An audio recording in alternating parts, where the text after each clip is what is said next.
Chapter 41 Starcrossed.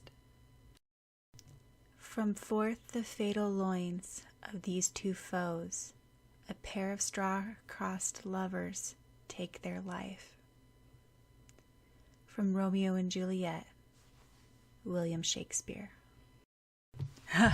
It's pretty amazing how they could manage such a large-scale musical, Yukito commented as they took their seat after intermission.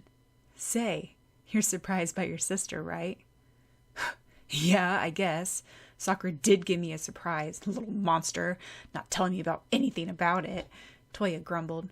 We never did anything this advanced when we were their age. Everyone's so on top of things. The house lights dimmed once more as the intermission ended. It's really evident how much work all the students put into this production, Yukito stated. Iro, doesn't Romeo and Juliet have a kissing scene? Nakaru asked. I believe it does, Iro replied, smiling as he took a furtive sideways glance at Toya. In return, Toya glared at Nakaru. Shh! The people around them shushed as the orchestra began playing the theme piece as the second half of the musical started.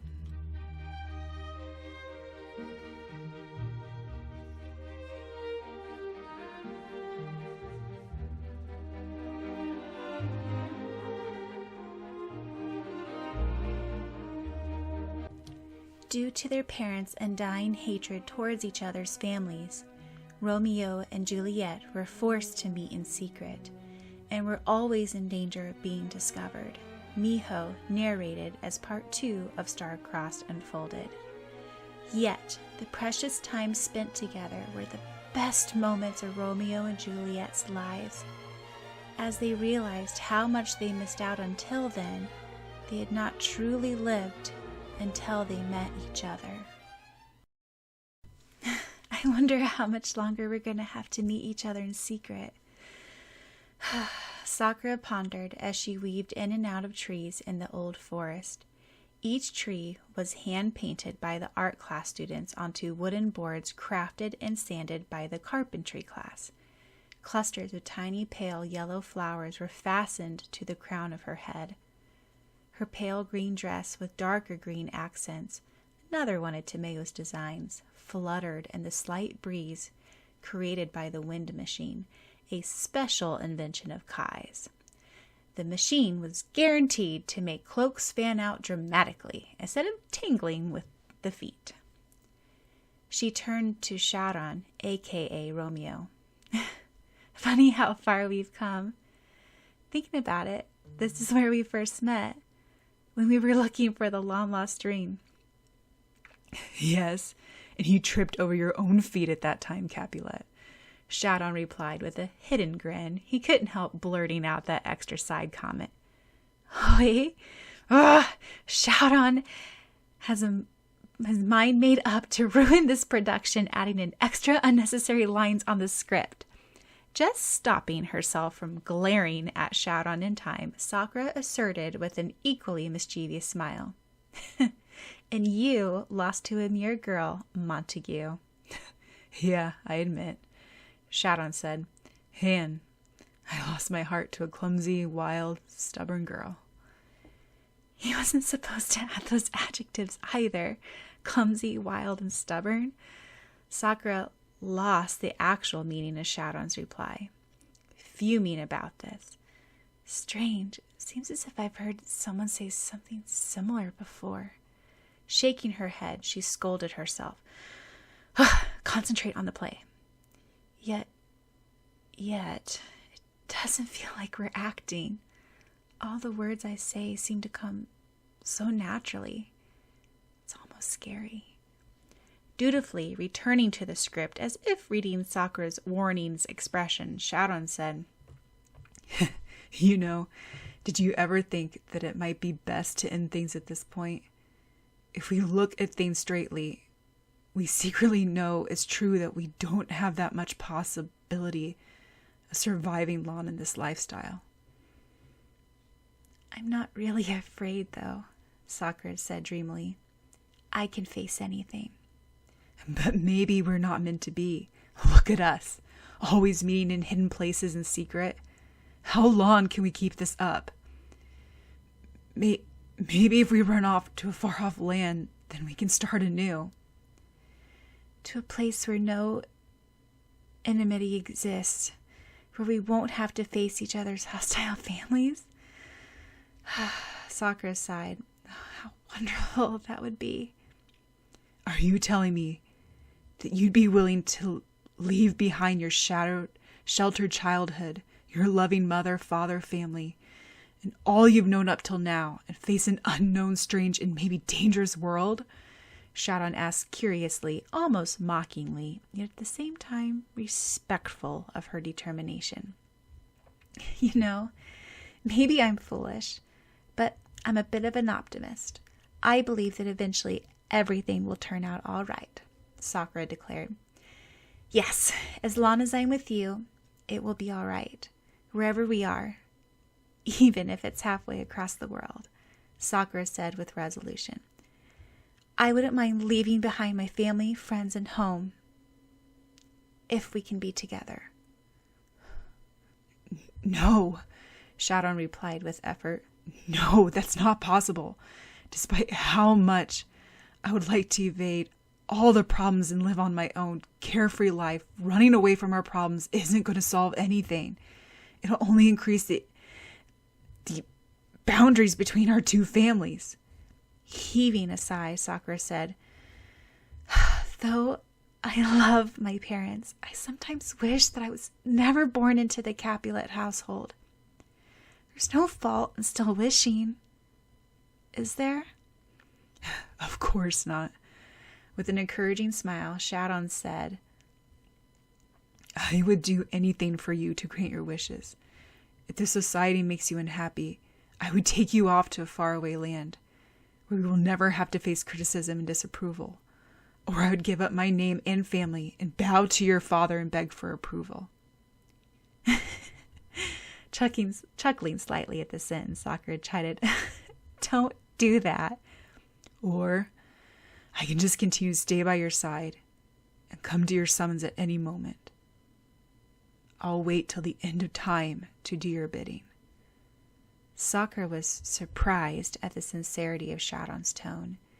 In ways, it didn't sound like him at all, but like a completely different person. Yet, when she looked up, it was Syaoran looking straight back at her, saying those words. With a distant, slightly choked voice, Sakura said, Well, I better go back home now. My nurse will frantically be searching for me. When do you think will be the next time we can meet? Syaoran asked rather solemnly. Oh, I don't know. Maybe it may not be for a long time. Then Sakura added, But I hope it'll be soon. Me too. Sakura tilted her head. Well, aren't you saying goodbye? With a crooked grin, Syaoran replied, I won't say goodbye. Goodbyes are only for people who will never see each other again. We shall meet again. Sakura stated, Remember when we first met? You promised me that you would take the last treasure of Verona. So do take it from me someday. Sakura stated with a slight laugh. Who cares about old family feuds and who has the most power? Let us throw all 5 treasures into the ocean together so that in the future no one will have to fight over them. After showing a lingering smile on his face to Juliet, Romeo turned around and walked away, letting the reassuring smile drop, revealing the tension that such happy days were limited. Syaoran stared at the velvet curtains closing and the stage darkened as he slipped his hand into his pocket, fingering a smooth satin ribbon. His forehead was soaked with perspiration. Hey, Lee-kun, get off the stage! We're doing a scene change here, one of his classmates in charge of scenery hissed. Next scene is going to have the most special effects and it'll be difficult to manage to pull it off perfectly. Without a word, Syaoran walked off the stage. Gee, that attitude, the student grumbled. Come on, give Lee-kun a break. Think how much pressure he has right now. He's probably zoned up because of the play. Another classmate said. Oh my gosh, did you see Lee-kun smile? I never saw him smile like that before. The girls in the audience swooned giddily in between scene changes. I know, I felt my heart drop to my stomach. Oh, Kanemoto-san is so lucky, I swear. Oh, I would do anything to be Juliet. I don't know. I don't think I would. I wouldn't be able to pull off acting so flawlessly. I'd probably giggle in the middle if I saw Lee-kun look at me so passionately, a classmate contemplated. I would faint, another girl asserted. But why do I have a dreadful feeling something horrible is going to happen? Oh, I can't stand anything happening to my Romeo. Then the orchestra boomed out a dramatic, fast-paced tune which sent shivers down everyone's back, and people immediately hushed.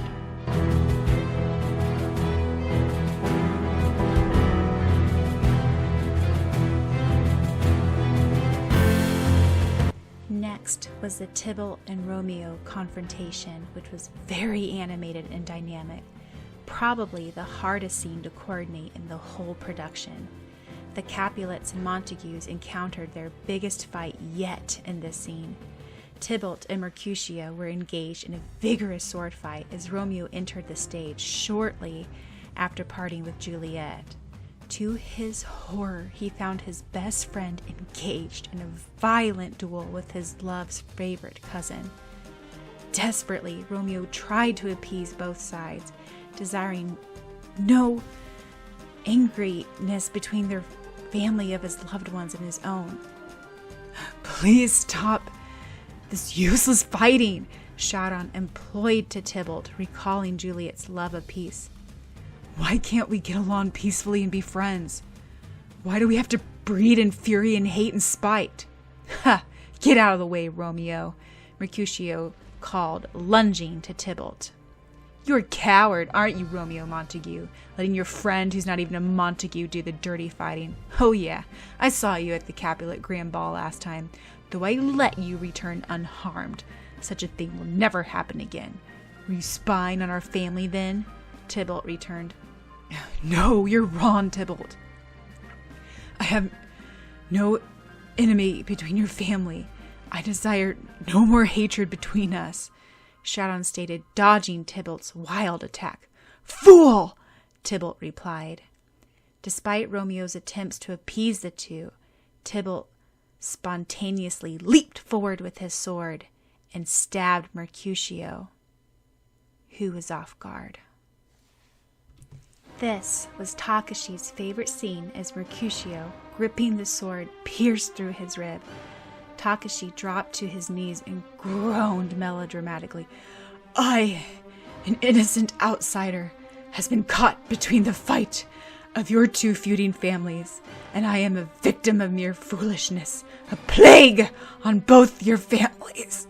Then he sprawled onto the stage floor, limp and lifeless. Mercutio! Syaoran cried out, witnessing the murder of his closest friend ignited a new anger in Romeo. Syaoran deftly drew out his sword from its sheath. To his relief, it was a prop sword and not the Lee clan one. Aki was impressed at Takashi's theatrical dying act. Soon it would be his turn. You're next, Romeo Montague. Prepare to die like your pathetic friend, he asserted. He was rather taken aback by the fierceness portrayed in Syaoran's eyes, as if Aki had really murdered Syaoran's best friend. Never! Stupid of me to think I can make peace with the Capulet. I swear, I will avenge for Mercutio. I will never forgive you, Tybalt Capulet, Syaoran uttered with venom, lunging towards Aki with full force, his sword held out. Startled, Aki, the Prince of Cats, Tybalt, blocked Romeo's attack. Something about Syaoran's presence changed the stage. During rehearsals, Syaoran had a bored look on his face during the sword-fighting duel, yet this time he seemed to be in earnest. A change had come over Syaoran during this final production night.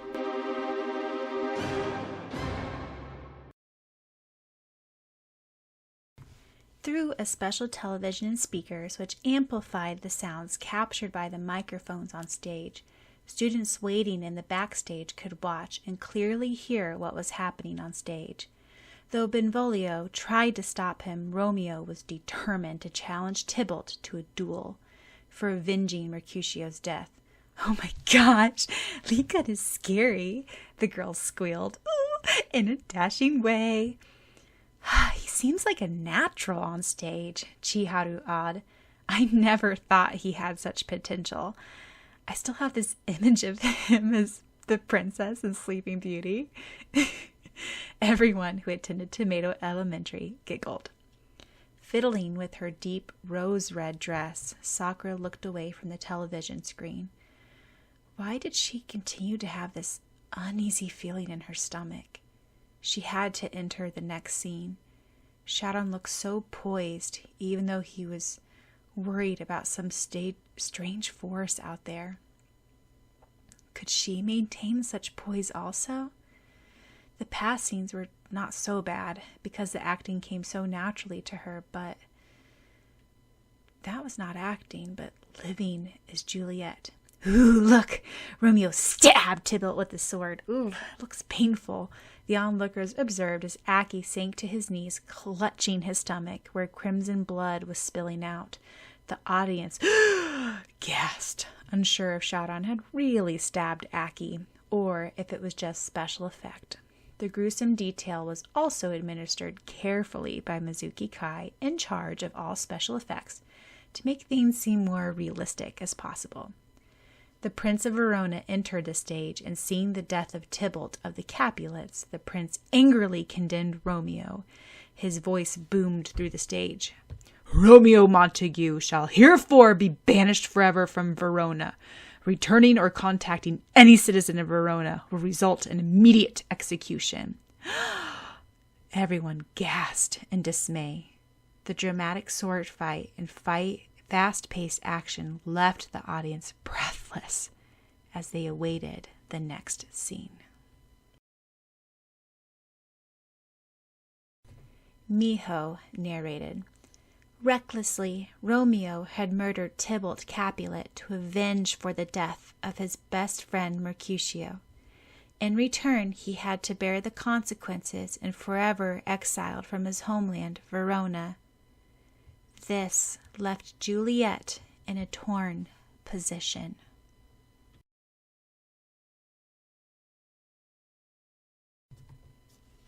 "What? Cousin Tybalt is dead?" Sakura asked in shock in the Capulet threshold. "Murdered by the hands of Romeo Montague," the nurse exclaimed in indignation. "Romeo?" Sakura began, trembling. "The only son of Lord Montague is now banished from Verona." "Romeo is exiled from Verona," Sakura repeated, slowly sinking to her knees, and turned to face the audience, clutching her hands to her heart.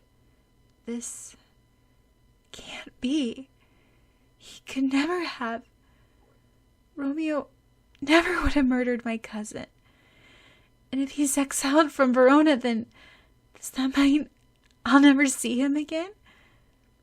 Does he have to go to a far-off place where I will no longer be able to see him? It may be selfish of me, but I can't live without him in my life." Miho continued.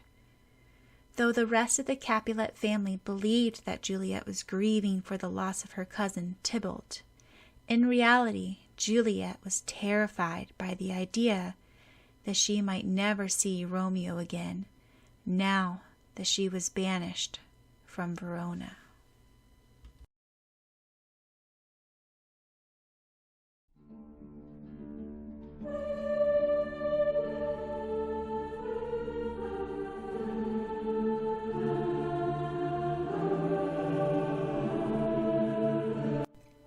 next act unfolded in a chapel, and Juliet, with a cloak over her shoulders, knelt down praying. Looking up, Juliet pleaded to the friar, "Friar Lawrence, please tell me, what should I do? I didn't realize it until now. I didn't realize how much I loved him until I had to lose him." "Forget about him, Juliet. That is the best thing, too. He no longer exists now," Friar Lawrence consolidated. "He wouldn't have left Verona yet. He wouldn't leave without saying goodbye, would he? He would come for me, won't he?" Juliet asked pleadingly. "You would never know," Friar Lawrence replied heavily. A loud bang came from the door. "Ah, excuse me, my dear," Friar Lawrence said, patting Juliet's back. Cautiously, Friar Lawrence unlatched the chapel door and peeked outside. It was Romeo, a dark hood shadowing his face, trembling, and beside himself. He stared blankly at the friar. "I have heard your tragic news," Friar Lawrence uttered sympathetically. "News travels fast," Romeo replied in a lifeless voice. "It does." "I am banished forever from Verona," Syaoran said through clenched teeth. "I may never be able to come back to my homeland again. And worse, I may never be able to see Juliet. I don't care about myself, but I don't want her to be in pain. How can I ever face her after killing her cousin? How can I face her after having sworn to peace and expressed that I had no antagonism against the Capulets?" "It's a coincidence. Juliet Capulet is inside the chapel right now. You may go and talk to her for the first time and explain things," Friar Lawrence said. For a second, Syaoran's face lit up. Then he frowned. "No, I won't go see her. I cannot. I'd rather leave Verona without saying goodbye to Juliet, because that way the last image she has of me won't be my back turned away from her. I have to leave without meeting her. That'll be the best. If I face her now, if she says farewell to me, I'll know everything has ended. If I leave, I'll continue to live with a last glimpse of hope." Syaoran broke off as the sound of footsteps echoed towards the chapel, signifying that the prince's soldiers were ensuring that he would be escorted safely out of Verona as quickly as possible. "Well, it is your choice," Friar Lawrence said, heaving a sigh. "Good luck, Romeo Montague, wherever you may venture to." Nodding, Syaoran began to exit the chapel door. "Hey, please don't tell Juliet I was here." "As you wish." Turning away, Syaoran gritted his teeth and whispered with fervor to himself, "I'll return, Juliet. I promise." Sniffling, Malin tried to keep her glassy eyes from spilling over with tears. Not in front of Kai. She had remained in the lighting room because she found the view of the entire stage was the best from there. She sat silently at the back of the room so that she wouldn't get in Kai's way. Besides, she figured that if she stayed with him and kept an eye on him, he couldn't cause any mischief. "Silly, crying over a little scene in a school production," Kai commented dryly as he switched off the lights on the stage during the scene change. Malin hated it when Kai made her feel stupid.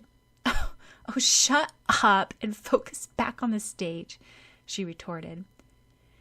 She didn't need to tell him. Kai, with his sleeves rolled up and shirt soaked with sweat, was earnestly pouring all his effort into the lighting and special effects as he adjusted the switch panel with long, deft fingers. She stared at the stage, which had a soft, dismal atmosphere because of the lighting. Though she knew the whole script by heart, it was strange to watch it acted out. In this scene, Sakura was to find out that she had to marry Count Paris. Malin gave a wistful sigh, realizing that she might have been on stage at this moment, but no. she wouldn't have been able to pull off such lucid earnestness and sincerity as Sakura had. But I don't want to marry, Sakura protested, kneeling in front of Lord and Lady Capulet. Juliet, please be sensible, Lady Capulet said. Count Paris is a wonderful man. He is wealthy. He has a reputable status in Verona. And besides, he loves you very much. Where can you find a better man than him, Juliet? I don't love him, Sakura replied softly. Don't be ridiculous, Lord Capulet stated roughly. You will marry Count Paris, and that is settled. You will learn to love him through enough time. Please, Father, give me more time to decide, Sakura pleaded. You don't need more time, Lord Capulet replied sternly. You will marry him as soon as possible. What if I won't marry him? Sakura demanded desperately. Juliet, dear, what's wrong with Count Paris? You can learn to love him easily, Lady Capulet chided. But I love someone else, Sakura whispered. Ha! What madness, Lord Capulet declared. And who may this young man be that you failed to name? The horse groom. Biting her lips, Sakura stared down at the floor. Even worse, Miho said. But Juliet could not tell her parents that she loved the one who they would disapprove out of any person in Verona. Since she could not tell her parents that she loved the only son of their greatest enemy, she did not reply. Ha! Enough of this! Lord Capulet exclaimed. You will marry Count Paris next week, and that is final. No talking back to me. Father, please! Sakura sobbed, burying her face in her hands. I'm sorry, Juliet, Count Paris said to Juliet in the next scene. It seems as if our parents are forcing us to be together. No, it's not your fault, Count Paris, Sakura reassured. It is my fault, though, Count Paris replied, taking Sakura's hand. Juliet, I love you. Can't you ever return my feelings? I'm willing to wait as long as it takes for you. Trying to avoid Aaron's enigmatic gold eyes, Sakura shook her head and replied, I'm sorry.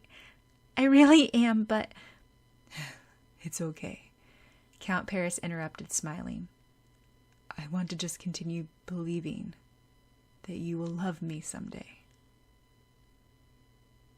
As the wedding day approached near, Juliet grew desperate. She turned to Friar Lawrence, her longtime consultant, for advice. The narrator, Miho, continued. Friar Lawrence, what should I do? My father wishes for me to marry Count Paris, but I already lost my heart to Romeo, Juliet stated in despair. Clucking, Friar Lawrence said, I don't see what's so wrong with marrying Count Paris. Romeo is now gone from Verona. What are the chances of ever seeing him again? If he does return to his homeland, Prince Escalise will definitely have him executed. Besides, what do you gain from loving one you are never meant to be? Paris is much more suitable for you, and besides, your family all supports this marriage. I advise forget about Romeo Montague. No, I can never do that, Sakura exclaimed. She closed her eyes, then opened them again with new determination. I don't care how difficult or how impossible it may be. I don't care if things aren't meant for us. But I want to see Romeo one more time. Softly, she added, he left without meeting me. He left without saying goodbye. I have to see him. I have to hear him say goodbye to me. before I'll ever be able to forget him. Do you truly believe your childish temperament is worth all this trouble, Juliet? Your life isn't a game. It has set courses that you are obliged to follow. It is my life, Sakura replied, and I choose to love Romeo. Sighing, Friar Lawrence replied, If that is what you wish. Please tell me, Friar Lawrence, isn't there a way? Sakura asked. There might be a way. Friar Lawrence trailed off. No, that is impossible. What? What is it, Friar? Slowly, he said. It is said in legends that once the 5 treasures of Verona are gathered in one place at once, it can have supernatural powers and grant one wish. But that's only a legend, and there's no guarantee that it's true. Anything is possible, Sakura persisted. It must work. Besides, you don't even have the 5 treasures, Friar Lawrence continued. The Capulets have the ring and the necklace, Sakura counted off, and the Montagues have the sword and the earrings. Only the mirror remains. If only I can know where to find it. Coughing, Friar Lawrence commented, Actually, I do know where the mirror is hidden. Where? Sakura asked eagerly. It's somewhere inside this chapel. It has been a secret for years. The last of the 5 treasures, Sakura whispered. Together, they have great powers. Anything is possible in life. I really don't think that's a good idea, Friar Lawrence muttered. Romeo promised me that he will find the last of the great treasures of Verona. He will come. I believe in him. Well, if you have fully made up your mind, nothing that I say will dissuade you, Friar Lawrence said. Meanwhile, I guess it is best for you to pretend that you are happy with your marriage to Count Paris in a week. Meanwhile, I will try to send a messenger to Romeo to make him aware of your plans, if I can locate him and tell him to smuggle the sword and the earrings from the Montague household. And on the night before your wedding, you must secretly escape and come to this chapel. Remember to bring the ring and the necklace. I don't know if this plan is workable at all, and what will happen. I'm merely providing you a chance to meet with Romeo again, but then afterwards, it is all up to you, Juliet. Clasping Friar Lawrence's hand, Sakura said, Thank you, Friar. Thank you.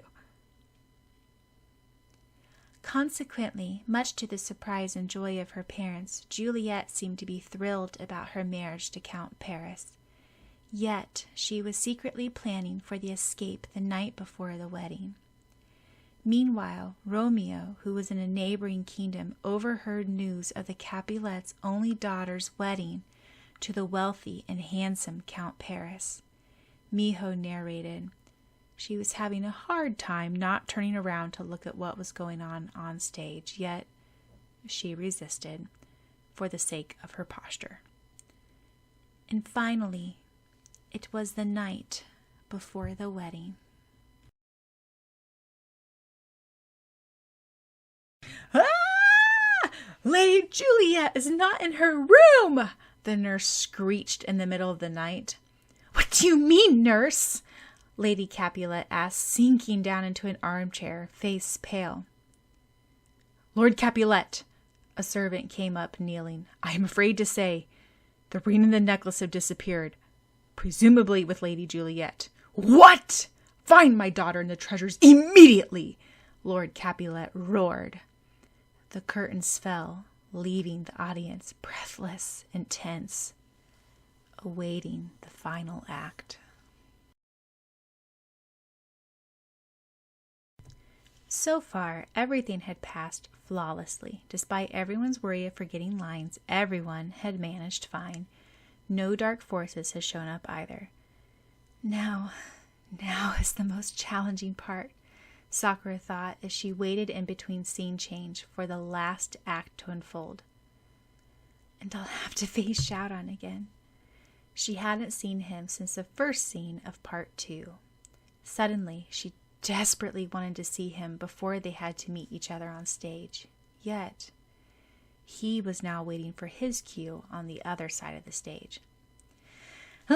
This is it, Tomeo whispered and gave her hand an encouraging pat. Sakura smiled up at her friend in appreciation. There was no way she could have made it this far without Tomeo's support. I wonder how Meilin Chan is doing with Kai-kun up in the lighting room, she giggled. It was rather mean of Syaoran to send her up there to keep an eye on Kai-kun so that he wouldn't cause any mischief. I'm sure they're both too wrapped up in the production to do anything else, Tomeo said. Trying to keep an even voice, Sakura said, Tomeo-chan, I didn't think I will be, but I'm really nervous after all. You've done wonderful until right now, Tomeo couldn't resist adding, even with all the additional made-up dialogue in your scenes with Syaoran-kun. Sakura made a face and then turned serious again. But not only that, I know there's a dark force lurking somewhere. It's been nerve-wracking anticipating it at any moment. I really hope it doesn't show up, but if it shows up, I hope it doesn't affect the production because everyone worked so hard on it. I would hate to have it ruined because of me. Don't worry, Sakura-chan, Tomeo reassured, adjusting the softly glowing pearls arranged in Sakura's hair. Everything will turn out fine. Smiling, Sakura said, Well, I think it's time to go on stage now. I'll do my best for you. No matter what, you must feel the most nervous right now because this is your production. You put together this whole thing, and you're proving yourself to the audience. Returning the smile, Tomeo replied, No, it's the actors and actresses who are proving themselves. I merely have sat back and watched tonight.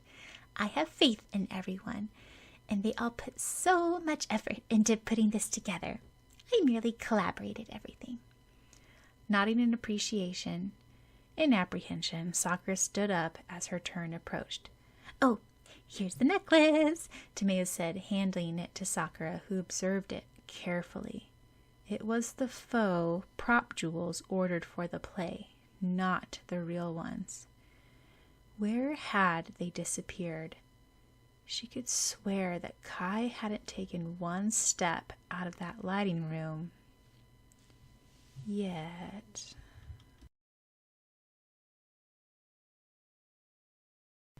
Go to Verona Chapel to find the mirror? Syaoran repeated after Friar Lawrence's messenger. Romeo was confused with the swirl of affairs.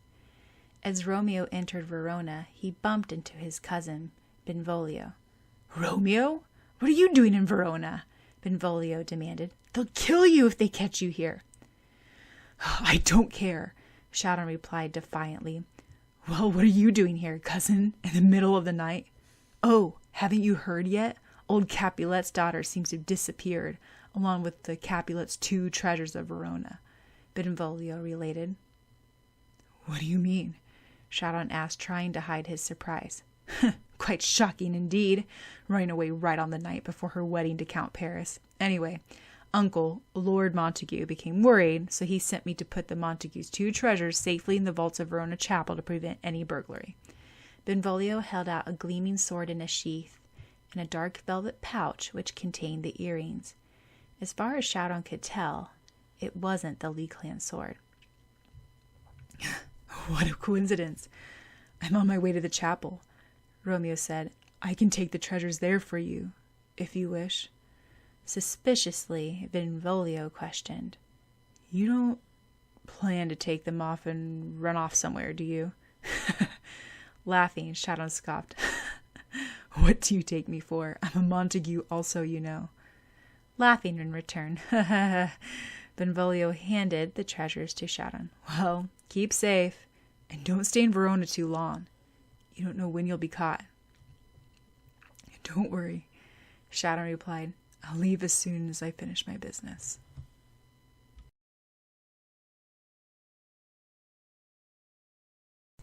As Romeo was about to enter the chapel, he bumped into someone. To his dismay, he found that it was his nemesis, Count Paris. It took a second for Count Paris to recognize him before he uttered, Are you not Romeo Montague? The Romeo who was banished from Verona on account of murdering my fiancé's cousin? Holding his chin up high, Syaoran replied, Yes, I am. You traitor! Do you realize how much you hurt my Juliet? She never got over the grief of her cousin's death, Syaoran replied. Count Paris, like others, was fooled about the real reason behind Juliet's grief. And now she's disappeared. Most likely your fault also. I wouldn't be surprised if one of your filthy Montagues have kidnapped her. I would never forgive you if you have hurt her. Why would I hurt her when I love her? Syaoran asked, meeting Syaoran's cool, gold hazel eyes.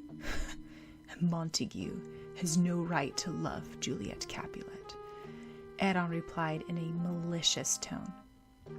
True, a Montague has no right, Syaoran replied.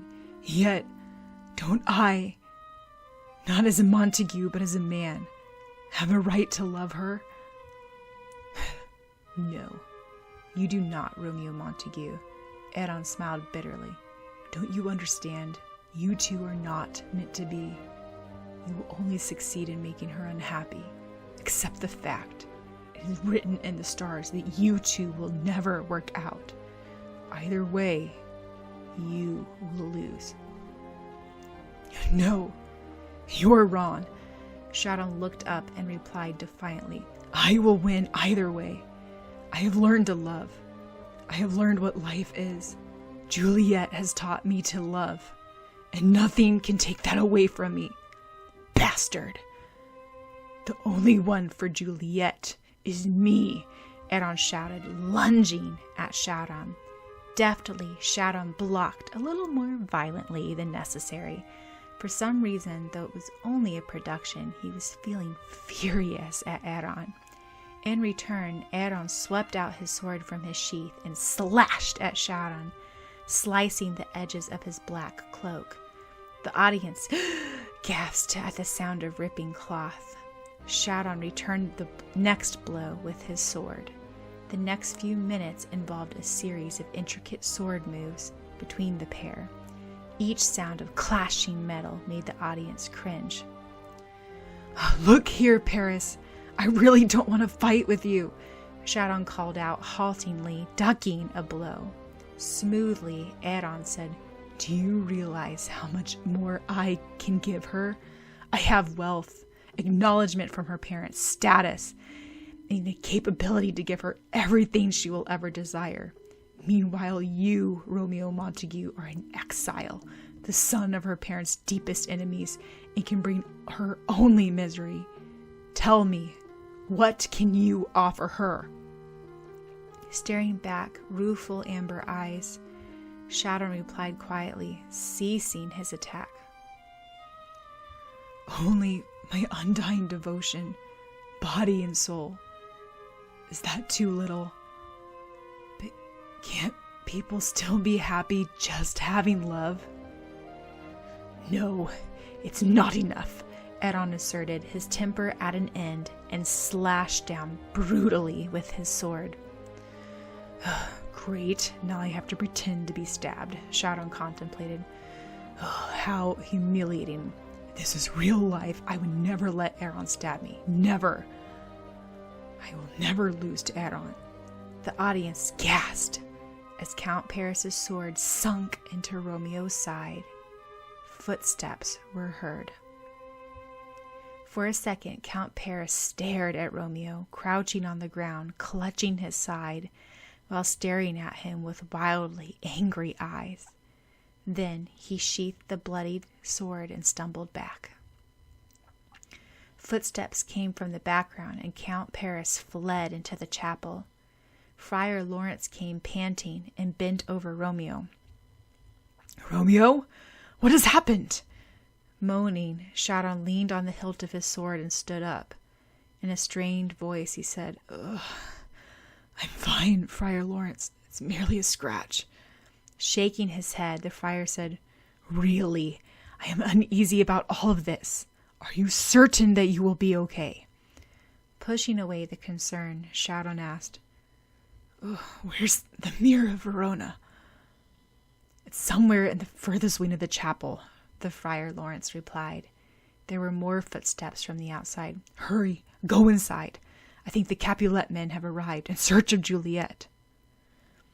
"Juliet? Tell me, where is Juliet?" Romeo demanded urgently. "Is she here?" "Hurry! There's no time for explanations. I'll stall the servants as long as possible," Friar Lawrence stated. "Hide first. They'll kill you if they find you. Now hurry!" Nodding, Romeo ran off the stage.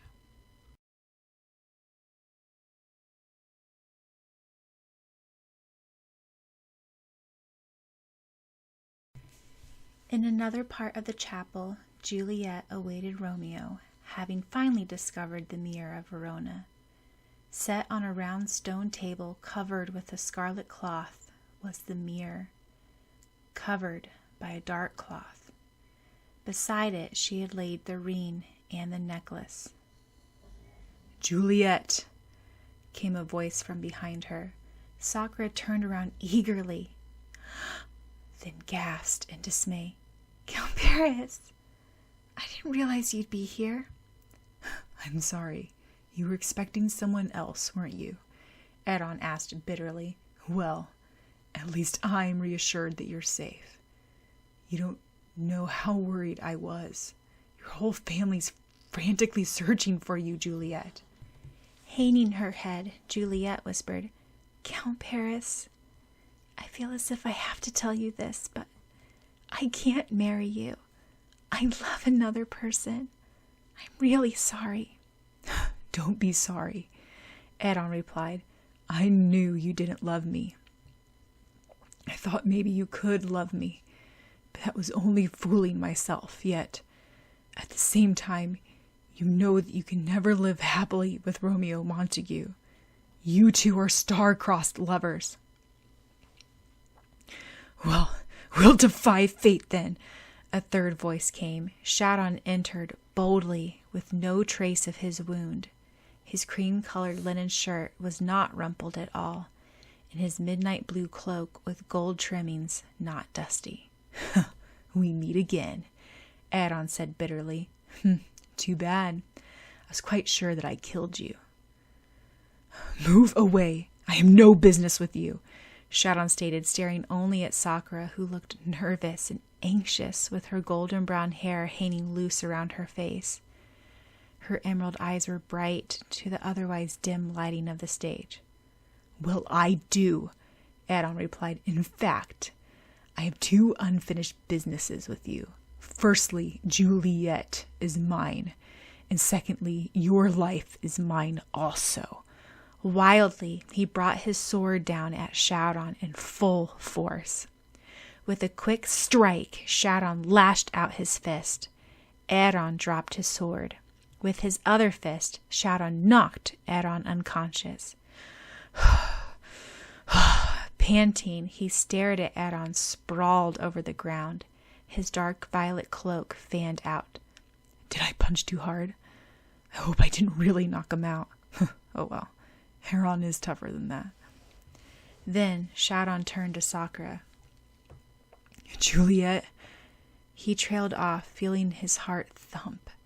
Sakura's slim figure was set off by an ivory dress laced up the narrow waist, widening out to a sweeping skirt with trimmings of elaborate white lace and rose petal patterns, and tiny glowing pearls. Several strands of her silky hair were braided with thin satin ivory-colored ribbons woven in. Tiny pearls that matched with her dress also adorned her hair, setting off the glossy golden brown hair tresses. He couldn't help smiling. Leave it to Tomeo to be able to get someone dressed up like that in only a matter of 5 minutes.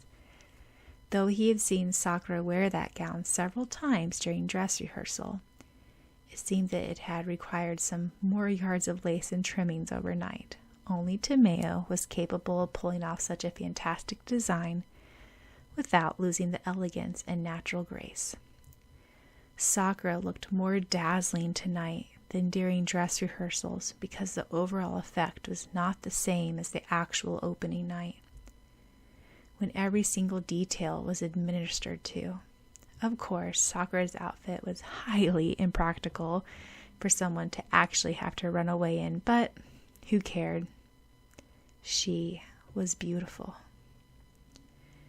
"Did you kill Count Paris?" Sakura asked in disbelief, breaking Syaoran's train of thoughts. Again, she said lines that weren't part of the script. What she really meant was, "Did you knock him out?" She must have noticed that Syaoran's punch was a little too hard. Chuckling, Syaoran replied, "No, I just badly bruised him." He could feel Aaron glaring at him while pretending to be unconscious. So Sakura mentally bonked herself on the head. What kind of Juliet said, so, when meeting Romeo after a long separation? "Oh, forgive me, Miss Kimihara-san, for completely ruining your script." But she couldn't help having her attention diverted to a disturbing aura somewhere near. Absent-mindedly, Syaoran set the prop sword and earrings on the stone table beside the other 3 treasures. Why was Sakura not continuing on with her lines and stammering, so? He blinked. For a brief second, there was a complete blackout in the auditorium. However, the lights were back on before the audience could even realize there had been a blackout. The only ones who noticed a difference were Syaoran and Sakura. They realized that in that brief second, the 5 treasures on the round table had slightly been altered.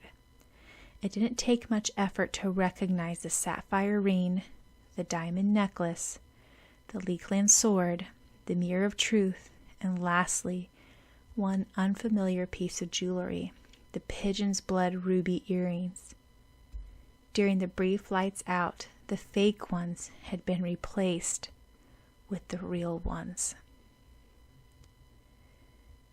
At last, gathered together, the great 5 treasures radiated blazing light, reflecting 100 times brighter off the mirror. A shock of overwhelming aura blasted off of the 5 treasures. Instinctively, Syaoran ducked down, dragging Sakura with him and covering them with his cloak.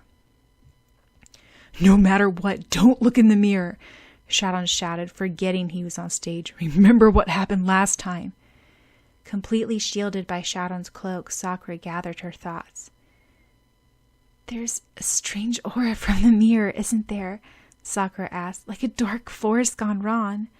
I felt it every time I come near this mirror, except it's much stronger this time." "I feel it too," Syaoran replied. "I have a notion.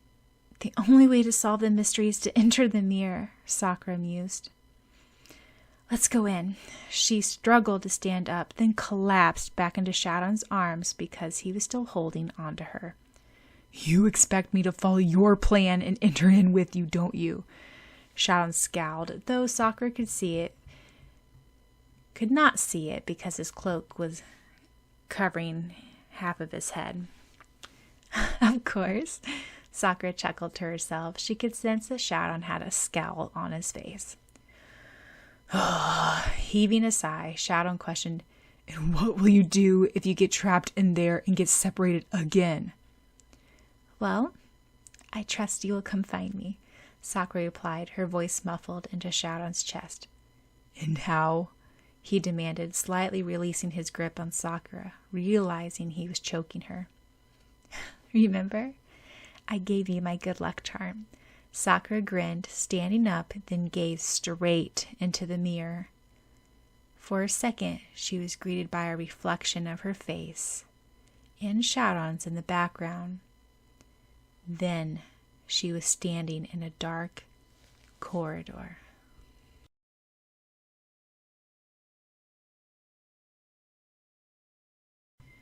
"Syaoran," Sakura called out. Hesitantly, she looked behind her, as if expecting to see the auditorium and stage on the other side of the mirror. She heard a faint whirling sound from the end of the corridor. Squinting, she saw a silvery thread extended in the darkness. Tentatively, she followed it. Finally, she came to a room which glowed a pale, eerie light. "Come in, little cherry blossom," came a thin voice from inside. Taking a deep breath, Sakura stepped in. Inside, there were 3 women, one holding a spindle in her hand, one holding a rod, and one holding a scissor. The 3rd woman held the golden scissor to the thread, ready to cut it, just like her dream. At first, they looked magnificent and regally beautiful. The next moment, they looked like wrinkled, bent hags. She couldn't determine their real form. Suddenly, she remembered Takashi's story. The thread represents the thread of life. In olden Greek and Roman mythology, the Fates were 3 goddesses who were supposed to determine human life, and cutting the thread symbolizes the ending of one's life. One was a spinner of the thread and carried a spindle of thread. One decided how long it was to be by shaking a rod and dividing the person's fate. And one wrote down the decision on a tablet and cut the thread to end the person's life. "You want to ask us who we are?" the woman who was spinning asked, without moving her lips. "We are the Fates," the woman holding the thread said. "We determine and control human life." "Aren't you curious what your life holds?" the woman asked. "We can tell you. We know everything that will happen." For a second, Sakura was tempted. There were so many things about her future that she was curious. Clenching her hands in a tight ball, Sakura resisted the staring, blank eyes of the 3 Fates. "No, I do not want to know," she replied defiantly. "Don't you wish to know if you'll be able to conquer the Dark Ones? Don't you wish to know how things will work out with the little wolf?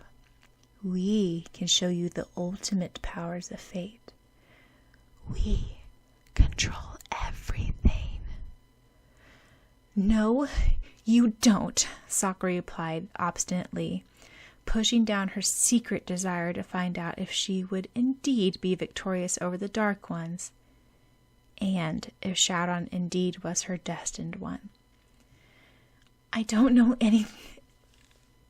about everything else, but you don't control me." Shaking her head, the woman holding the golden scissors said, "That's what you want to believe, yet it's not reality in the end. Free will does not win." Sakura stared back, chin up, showing no relent. "Well, you don't seem to be able to understand words. I hope you are more of a visual learner," the first woman said, pointing a finger at Sakura. It seemed as if the ground below her feet collapsed, and Sakura was falling into an endless pit. She clutched her eyes shut.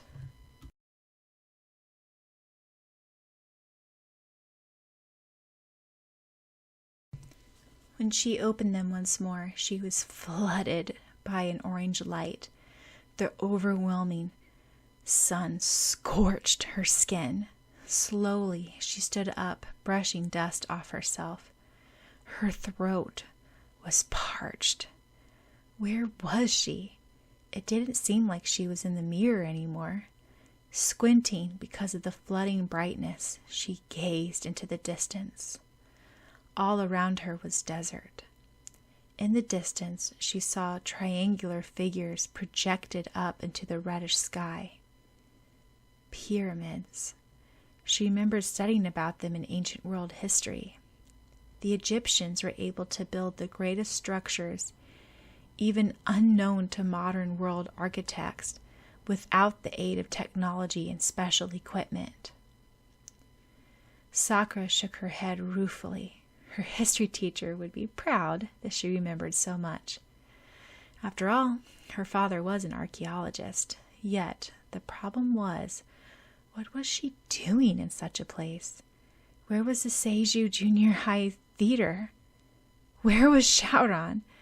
She seriously hadn't thought she'd be separated from him. In the distance, she saw a cloud of dust and rumbling noises. She headed toward the sound, walking up a slope. The rumbling noise grew nearer, and sounds of men groaning and frequent harsh cracking sounds. When she came up to the top of the hill, she stared down in horror. Below, hundreds, no, thousands of men were pulling at ropes, moving across great solid obelisk stones, which seemed to be immovable by human power. Yet these slaves were heaving with all their might under the suffocating rays of the sun and the cruel wisp of the overseers. Instinctively, she walked near. Every time a whip was brought down on the bony back of one of the slaves, she grimaced, recalling her encounter with the whip. At that time, Syaoran had placed his body over hers to protect her. That long white scar crossing down his back was barely visible in bright light, yet something in her heart ached when she saw it. Crack! The leather brought down onto another slave's back made Sakura cringe. Instinctively, she had walked closer to the sight until she could see the beads of sweat dripping off the backs of the men. One old man, who tumbled out of line, fell in front of her. "Water," he croaked. "Please, water." I don't have water," Sakura replied in dismay. Paying no heed to her answer, the man reached out with a trembling arm, which looked like leathery skin drawn across skeleton. "Have mercy, water." "I'm sorry," Sakura whispered. Then she brightened. "Wait, actually, I think I can make water." Quickly, she drew her key out and commanded, "Key that hides the power of stars, show your true self to me. I, Sakura, command you." "Is that such a good idea?" one of the fates who had appeared beside Sakura asked. "It's that slave's fate to have been born an Egyptian slave, and it is his fate to die now. You can't change that. Firstly, you can't change history. And secondly, you are not allowed to meddle with fatalism." Slowly, Sakura let go of her key, hanging from a chain around her neck, and stared at the weathered man, barely able to lift his arm up. "But I have to help him," she whispered. "Don't you realize he's already half dead?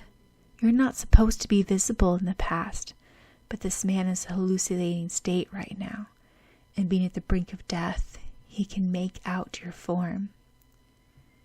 Slowly, the man's arm dropped and stopped moaning. His head laid on the sandy ground. No one paid any heed to him, and the overseers continued to drive the surviving slaves on, heedless of whether one person had fallen out of line. They left his corpse to gather dust and become shriveled under the heat of the harsh Egyptian sun. Glaring at the fates, who seemed to have formed into one woman, Sakura said in a strained voice, "I could have saved him. You stopped me from. I would have saved him. How can it be a man's fate to be born as an animal, enslaved under cruel people?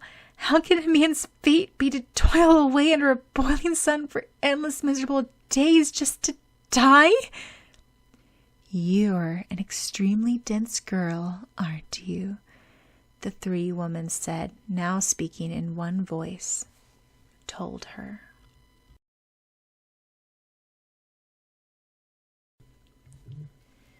Now, the desert setting swirled around her surrealistically, and Sakura realized that she was in the middle of a dingy Japanese village of some sort, resembling the set of a historical samurai movie.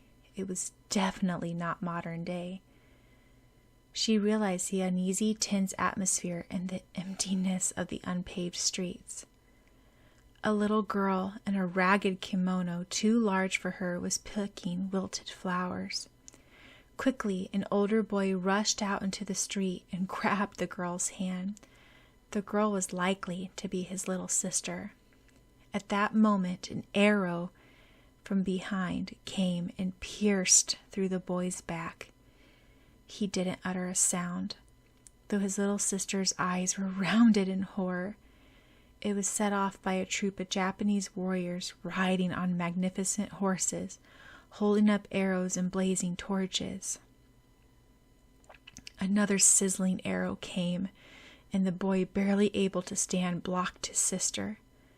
2 arrows now sprouted from his back, gushing with blood. Yet the boy didn't falter until he took 5 more arrows. Finally croaking, "Run!" to his sister, he dropped to his knees, and with another arrow his eyes rolled back, and he toppled over lifeless. A sob rose in Sakura's throat as the soldier drew another arrow in his crossbow. She instinctively tried to move towards the helpless little girl. The fate gripped her by the arms and held her in place. "Let go of me!" Sakura shouted. "I have to save the little girl! Let go!" "No.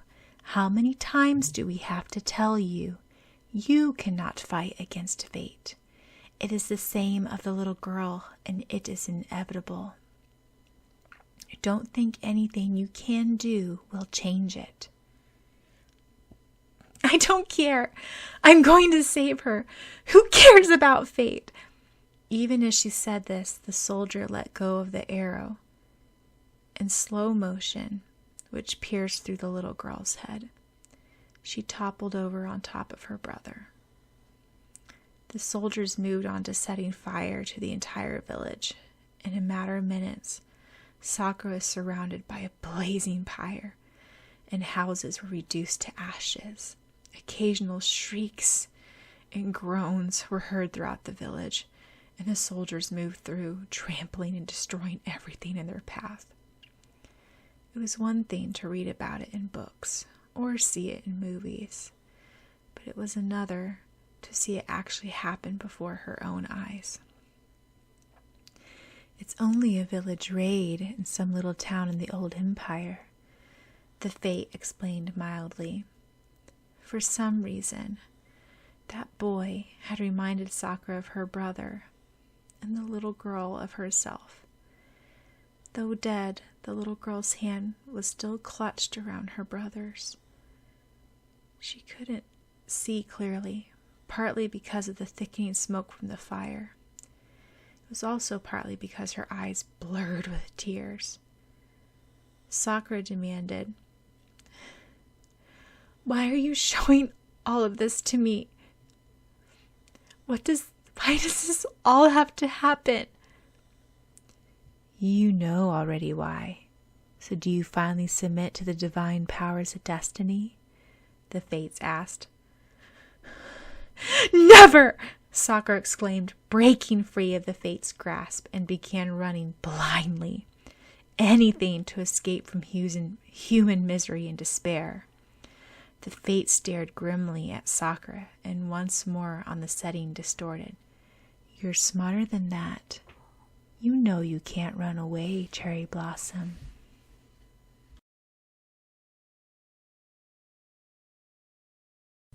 "What has happened?" Nakaru asked Iiro back in the auditorium. Sakura-chan disappeared suddenly. Time has been paused magically, Iro replied. Only those with special powers can sense it. The rest of the people will never realize that time has stopped. Who stopped the time? You didn't, did you? Kiro-chan demanded, slipping out of Tomeo's bag. Tomeo was frozen by a time spell. No, I presume that the Dark Ones are responsible for this, Iro replied. Nakaru grumbled. Just when the production was getting the most interesting. She peered at Toya, who, like the rest of the audience, was frozen in place. He has powers. Why isn't he awake? Second sight is not strong enough to battle a time halt, Yurei replied. Speaking of power. He gazed at Iro with icy silver eyes. Sighing, Iro commented, Years and years ago, Cloud Reed tried to capture the fate and seal it into a card. What happened? Nakaru asked. He failed, Iro said shortly. You mean you failed to conquer the fate when you created the cloud cards? Nakaru asked in shock. You may put it that way, Iro replied. After all, Cloud Reed and myself believe there is no such thing as chance. Therefore, it was impossible for Cloud Reed to control fate and to make it into his card, because fate presided over him and controlled his actions. Stop talking as if you and Cloud Reed are two different people, Kiro-chan grumbled secretly, deeply worried. If the greatest sorcerer of his time couldn't seal the fate, then how could Sakura? No, he must have faith.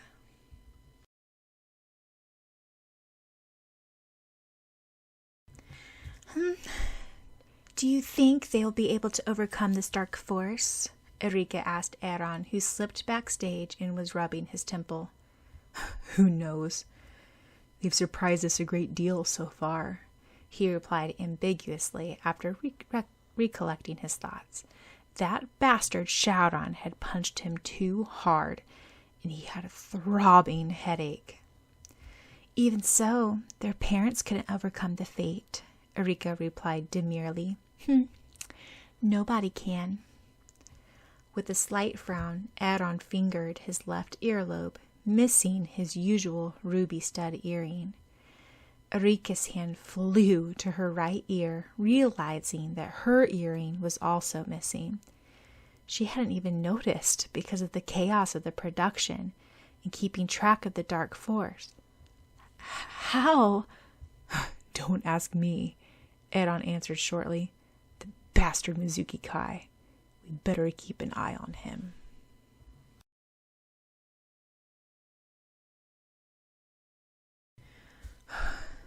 Sakura's crying, Syaoran murmured, clutching the green satin ribbon in his sword hand and bringing it to his lips.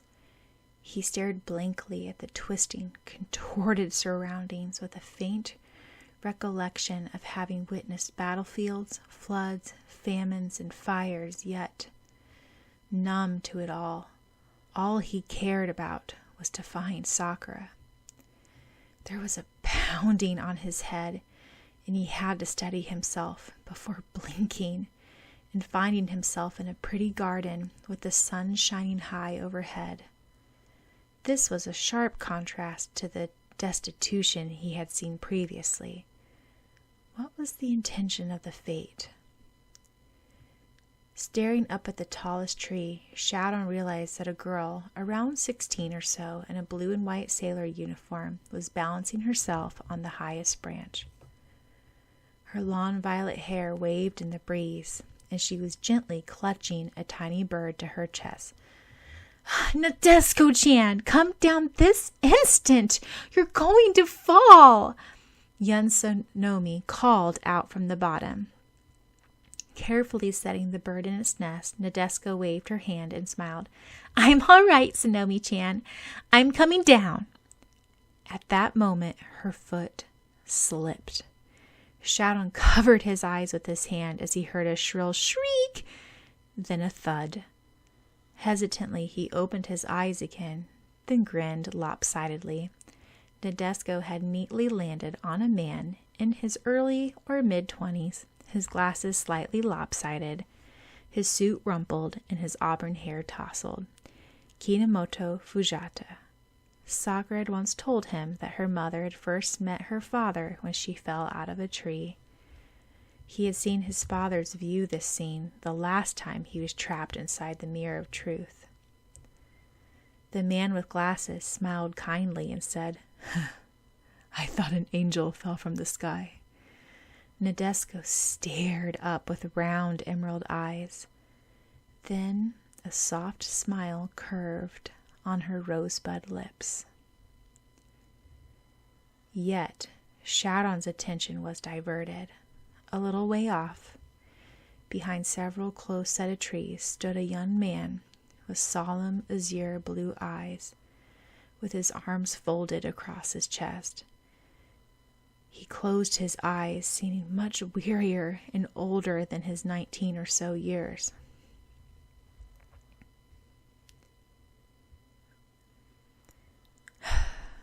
"Li Ryuren, you truly are a fool," said a girl in the same sailor uniform as Nadezhko and Sonomi, coming up from behind the young man.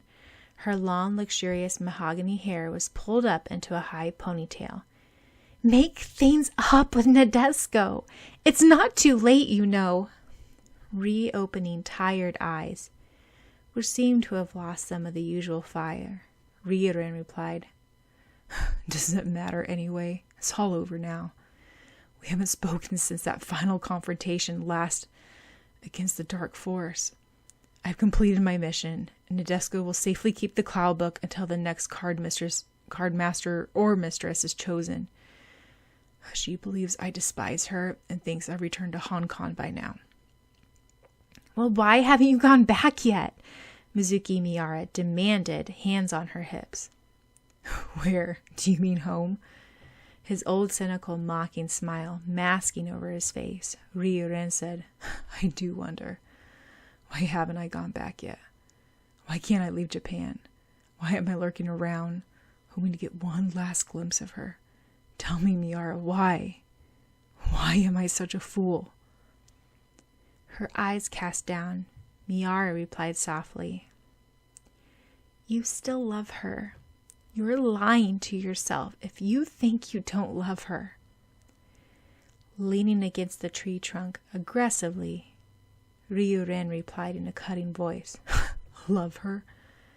Then in a cruelly suave tone, he reiterated, "Yeah, that must be the reason after all. I love her. I want to tell her that I love her. I love her so much. I'm willing to give up silly honor, all that I've worked up for till now. And I'm even willing to give up my life for her. Though I convinced myself that I should hate and scorn her, I know deep inside that it's a lie. Maybe I was wishing that somehow things would work out after all if I stayed around, yet my leaving her is the best thing for her.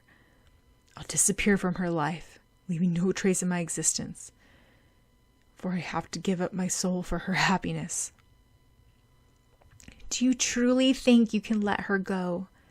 Can you leave her like this? Can you give up on your love?" "Fate has written separate paths for us," Ryuren said bitterly. "From the beginning, Nadezhko and I were on different lines." "What do you mean?" Miara frowned, staring at the man who she recognized as a popular new teacher new to the neighborhood, helped Nadezhko up cordially. It was the first time in ages that Miara saw the bright and appealing smile appear on Nadezhko's face. "That man, Kinomoto Fujata, will be Nadezhko's future husband. He's half the reincarnation of the greatest sorcerer of his age, Clow Reed. They'll be married in a few months from now, and they're going to have 2 children, a son and a daughter, and live together a beautiful, blissful life with no pain and sorrow. More than anything I can promise to Nadezhko," Ryuren said in a faraway tone. "There, can I stand against that perfect man? No. Truthfully, I don't have the courage to challenge him. I'll step aside for Nadesco's sake. At first, Miara was about to retort that Ryurin had every right to try and reconcile with Nadesco and fulfill his love, yet something in Ryurin's face as he gazed at Nadesco and the cordial, gentle teacher made her change her mind. She had a dreadful notion that every word that Ryurin uttered was true. Finally, she inquired, "How do you know all of this?" It's what fate has revealed to me. This is how I know that I have no place in her life. So I can continue on with mine, a new life back in Hong Kong. Slowly, the hard lines in Ryurin's face softened into a more mature, wistful look. I'm glad that I got to see him, the man who can make Nadesco the happiest. He seems to be a kind and gentle person who will treat Nadesco with respect and consideration. With everything I've never showed her, now I can return to Hong Kong with reassurance in my heart that Nadesco has moved on to her destined life, and I can do so to mine. Strange. Why do I feel all of a sudden that you've grown so much older and wiser? Miara commented, half teasingly, half earnestly, looking up at Ryurin's lean profile with new awe. Almost chuckling, Ryurin replied, I am older and wiser. At this, Miara pouted. Stupid of her to mention it. At least you haven't changed in that aspect. Then, in a brisk, businesslike manner, Ryurin said, There. I finally finished all my business in Japan. What do you mean? Mizuki Miara, it's been a short time that I've been acquainted with you, but I'm really glad that I have met you, all of you. I'm sure you'll succeed in becoming a famous writer. That's what you want to be, right? I'll surely read your books then. He refrained from adding, if I'm still alive. Instead, he hinted with a crooked smile, And do give Tanaka-san a chance. He's one of the good sort. At this, Miara made an outrageous choking sound. Goodbye, Miara. Don't tell Nadesco you met me. Let me quietly fade away from your lives, into the old memory lane, then to oblivion. With this, Ryurin turned his back to her and walked away, his steps growing brisker until he disappeared into nowhere. Why do I have a feeling I'll never see Lee Ryurin again? Miara murmured, quickly wiping a trickle of tear from her cheek. True to her instinct, she never saw the young man she had loved at first sight again. Yet she never forgot the earnest blueness of his eyes, as if a tumultuous storm in the ocean had been calm, when he gazed upon Nadesco's smiling face before he left the country. The last image Miara had of him was his straight, graceful profile, walking away from her and disappearing into the mist of times gone by. She had a strange notion that Lee Ryurin was one of those rare breeds of noble, strong, persistent people who could stand up even after falling down thousands of times.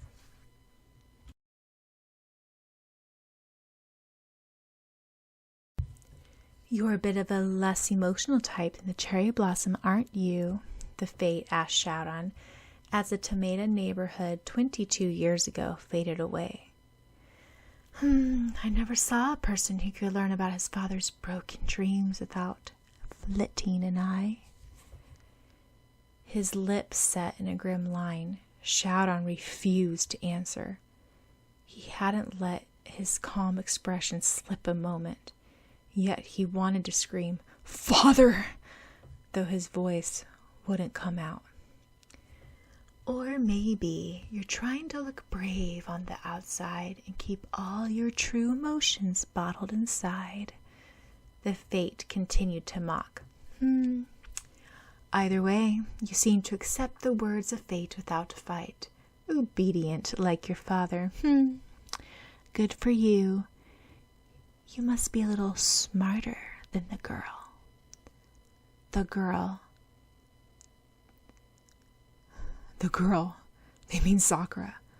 What happened in the past doesn't matter to me. All I have to do is reach Sakura. What did you do to her? He demanded. Nothing, impatient boy. She's the one driving herself crazy. Gracefully, the Fate stepped aside, revealing that Sakura had been watching the happenings from another corner of the garden. Sakura's, whose eyes were glassy, she had witnessed the scene of her mother falling off the tree into her father's arms. Until now, she had not viewed Liu Ryurin as anything less than mechanical, perfect, and always composed. I don't understand! Sakura exclaimed, bolting with anger. I don't see why Sharon's father or my mother had to suffer so much because they were made helpless. The Fate replied, Well, it's about time that you understood the gravity of the power of fate. With a desperate, rebellious look washed over her face, Sakura broke off into a run through a poverty-stricken Western European town of the Middle Ages, avoiding to answer the Fate. Soon she found it hard to run, because the streets were flocked with dark creatures. She hadn't even noticed that she was no longer in the garden. It took her a second to realize in horror that it was the scurrying of black rats at her feet, which prevented her from running. Wait! Sakura! Syaoran called out, struggling to remain level-headed as he glimpsed the lithe form of a girl weaving in and out of the people in the streets and disappearing around a curve. He had to keenly watch his steps, lest he stepped on one of those disgusting black vermin crawling all over the town. It was quite unsettling to see rats covering every spot, in the docks, the wells, the houses, the garbage piled up beside the scanty houses, and even clinging onto people. Plus, there was the horrible stench of human uncleanness, rotten food scraps, human waste, and burning flesh. Had he been more observant, he would have realized that that was the smell of sickness and death which repelled him the most.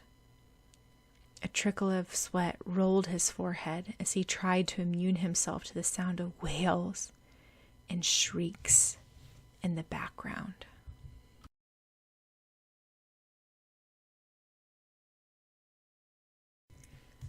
Simultaneously, as Syaoran realized all this, Sakura came to a halt, panting heavily. She stared at the dull sickliness around her.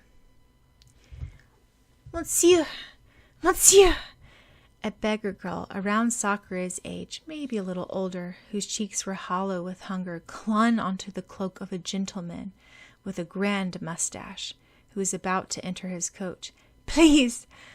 My mother and little sisters and brothers are dying. Help, doctor! Come see them! Here's the money! The adolescent urchin thrust out a soiled handkerchief with a few coins wrapped in it. Hurry, Monsieur Dupont! A richly dressed woman in the coach, Madame Dupont, urged. We have to escape to the countryside before they close the gates of the city and forbid us to escape the horrors of the Black Death. We don't want to be contaminated by this horrible disease, like this wretched poor. Doctor, have mercy! Just a few minutes, I beg you, please. The girl was cut off. Roughly pushing the girl away, the man entered the coach, shutting, closed the door. The girl pounded frantically on the coach door before the coach moved off at top speed, tossing the girl into a puddle in the unpaved streets. With trembling, bony fingers, the girl picked up her scattered coins, gathering back into the mud-soaked piece of cloth. As she was about to stand up, she was hit by a fit of coughing.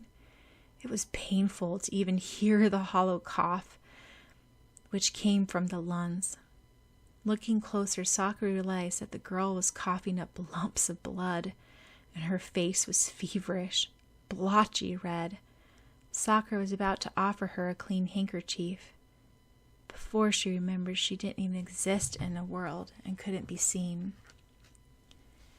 Observing around her, Sakura realized that all around her were disease-stricken people, Mostly they were the poor, because the rich quickly moved away from the unsanitary, crowded towns into the countryside as soon as the Black Death epidemic swept in.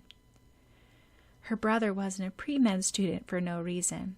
She realized that old Europe was an unhygienic place, since people didn't wash and threw garbage and waste straight into the streets where people walked.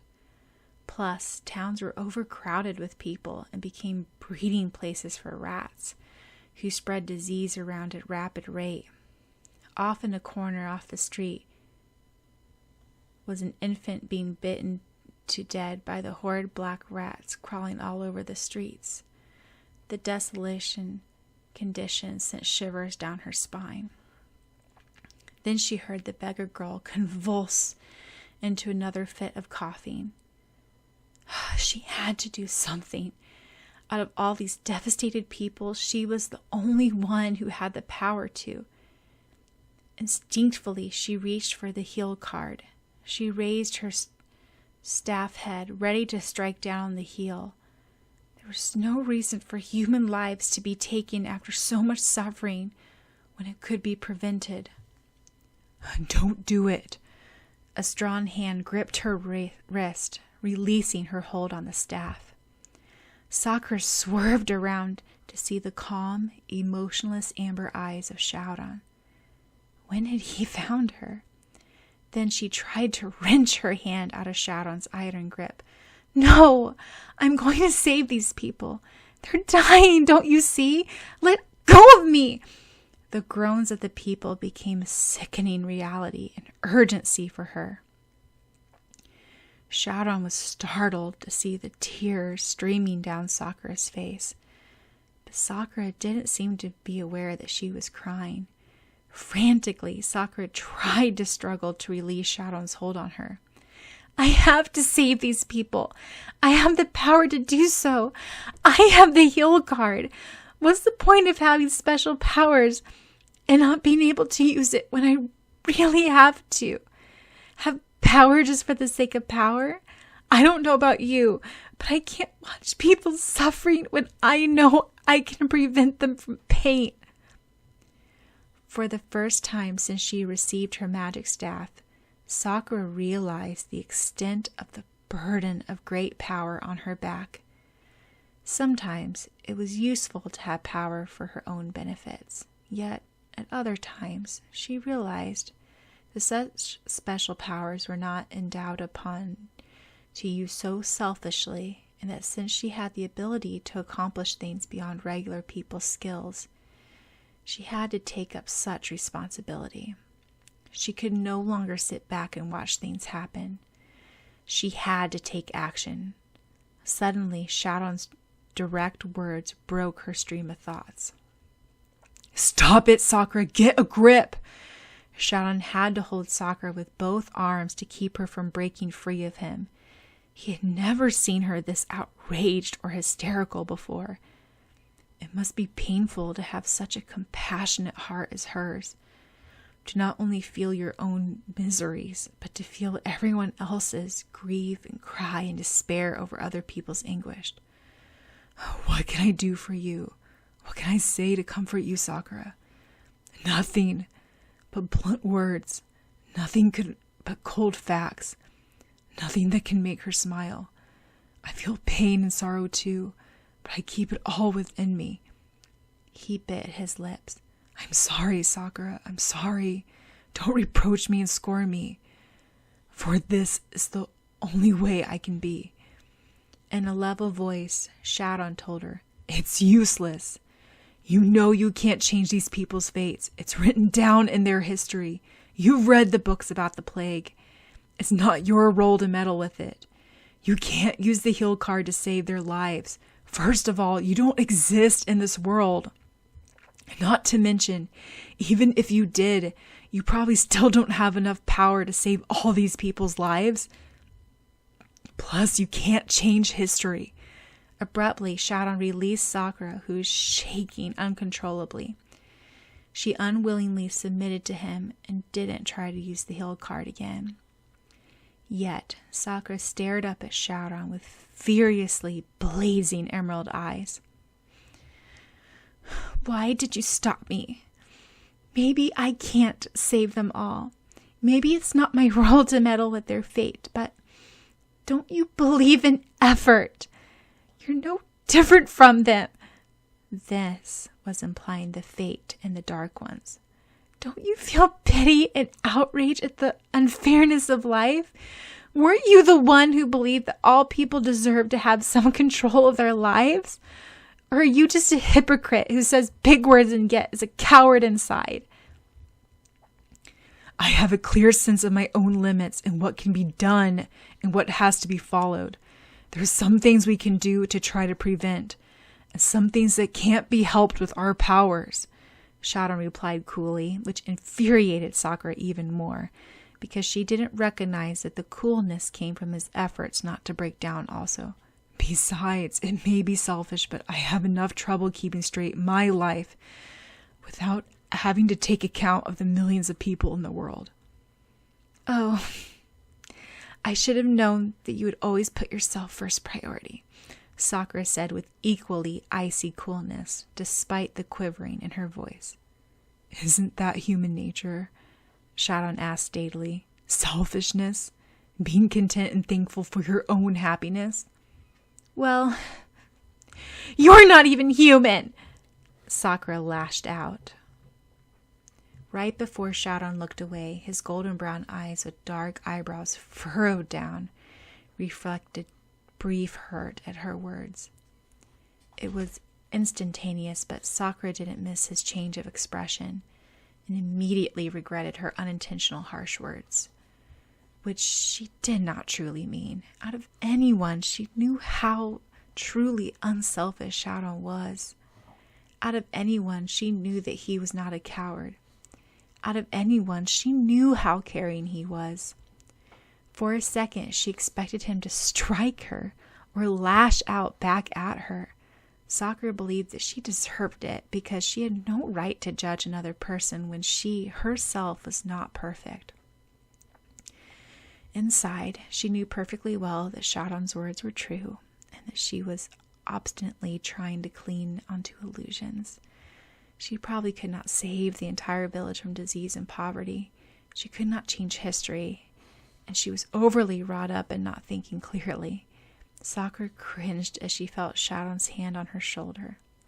She wiped her face with her sleeve. Though her eyes done, they were no longer wet. Then she braced herself and looked up hesitantly at Syaoran, with her blurred vision clearing. To her surprise, instead of looking at her with contempt and resentment for her cutting words, he replied in a tired yet gentle tone. Maybe I'm not a good person yet, but I'm trying hard to become a better one. This made a lump in her throat. I'm sorry, Sakura said quietly. I didn't mean it. I mean, what I said about you not being human. No, you're right. I was hardly a human when I first came to Japan 5 years ago. Syaoran said sadly. I didn't know how to smile. I didn't know how to make friends. I didn't know how to have fun. All I cared about was capturing cloud cards and upholding family honor. Yet you taught me that there are more to life than that. You taught me how much I was missing out. After a deliberate pause, he added softly, and you taught me how to become human. You're even teaching me at this moment. His words jerked a strain in Sakura's heart, and a new consciousness flooded over her, as if she was looking at Syaoran for the first time. It might have been a realization that Syaoran had taught her more than she had taught him. Until then, she had always believed love to be a fuzzy, warm feeling in your heart, which she described as hanyan, or maybe a deep aching in your heart as described in the movies and novels. Yet, it was something more than that. It was more like a mysterious venture to find a missing part of your soul. Every day was a journey. To love was to learn. As Sakura looked up again, she realized that she no longer could hear the painful moans of the dying people and the skittering of rats at her feet. They were once more in the black room. She had collapsed onto her knees, and Syaoran was bracing her up. Carefully, Sakura pushed away from Syaoran so she could stand up on her own. Sighing, Syaoran turned to the Fate. "So, do you finally understand the powers of fate?" the three women, who now seemed to become one, asked. Without hesitation, Sakura replied, "My answer is the same as before. No. There are many things that I have no control over, but I at least have control over myself." Taken aback, the Fate replied, "Kenemoto Sakura, you are the most foolish and obstinate girl Fate has seen in centuries." Smiling impishly, Sakura replied, "I know, but even if I'm wrong, I would rather believe what is morally right rather than live hopelessly with rules that I don't believe in." She shut her eyes. She remembered Syaoran's words back during the Best Couple Contest questionnaire. "I don't want to believe in fate, because as long as I'm alive, I want to believe that I have complete control over my life. I don't want to be some puppet controlled by destiny. I want to believe that in my life, I make my choices, and the things that happen are consequences of my actions, not because they were meant to be that way. For my life is my life." How interesting, a feeling voice drawled. "What can circumvent or hinder or control the firm resolve of a determined soul? Chance? Destiny? Fate?" Rather crossly, Sakura looked up to the face of the tawny sphinx-like creature. "The riddle." Rather innocently, Sakura said, "Gee, I didn't realize you were still alive. What are you doing here?" Mischievously, Syaoran added, "Oh, I forgot. You always pop up to perplex everyone and become a nuisance, and run away before things get too dangerous." Sakura then asserted, "But I say, you must be losing your touch. The answer to your riddle is simple. Nothing. Nothing can control the firm resolve of a determined soul." Rather stunned, the riddle disappeared, wordless. It was no fun challenging someone so confident. "Ugh," Sakura groaned. She still hadn't thought of a riddle to conquer the riddle with, but right now, she had more important things at hand. The Fate seemed somewhat taken aback by Sakura's certainty and assertiveness. Then, in an amused tone, the Fate asked, "What makes you believe in such nonsense? Look at your parents for a perfect example of those who have failed in defying fate. They loved each other, yet fate separated them as enemies, full of hatred and contempt for each other. What was the point of all they worked for their love for each other? There was no point. It was all useless in the end. They were controlled by fate. They died as pathetic puppets of fate, never minding their hands and feelings for each other." The Fate was mistaken.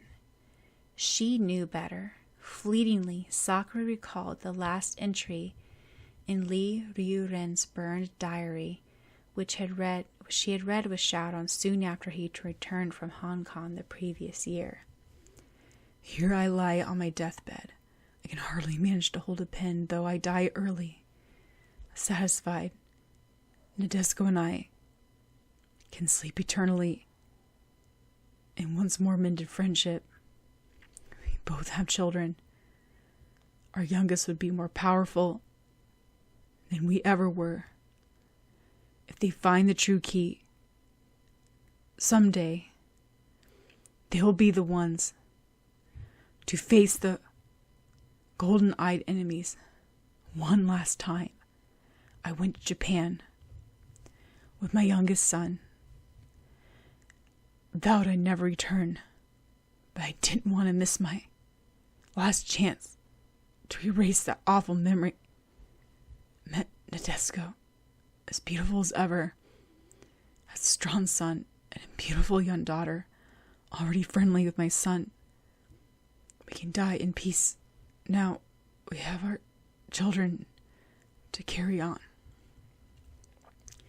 Looking up with the fierce look reflecting the courage of one who will remain undaunted no matter what the enemy says, Sakura replied, "You are wrong about our parents. I can prove you wrong." There was no holding her back this time. "Key that hides the power of stars, show your true self to me. I, Sakura, command you, release." She released her staff. "Return."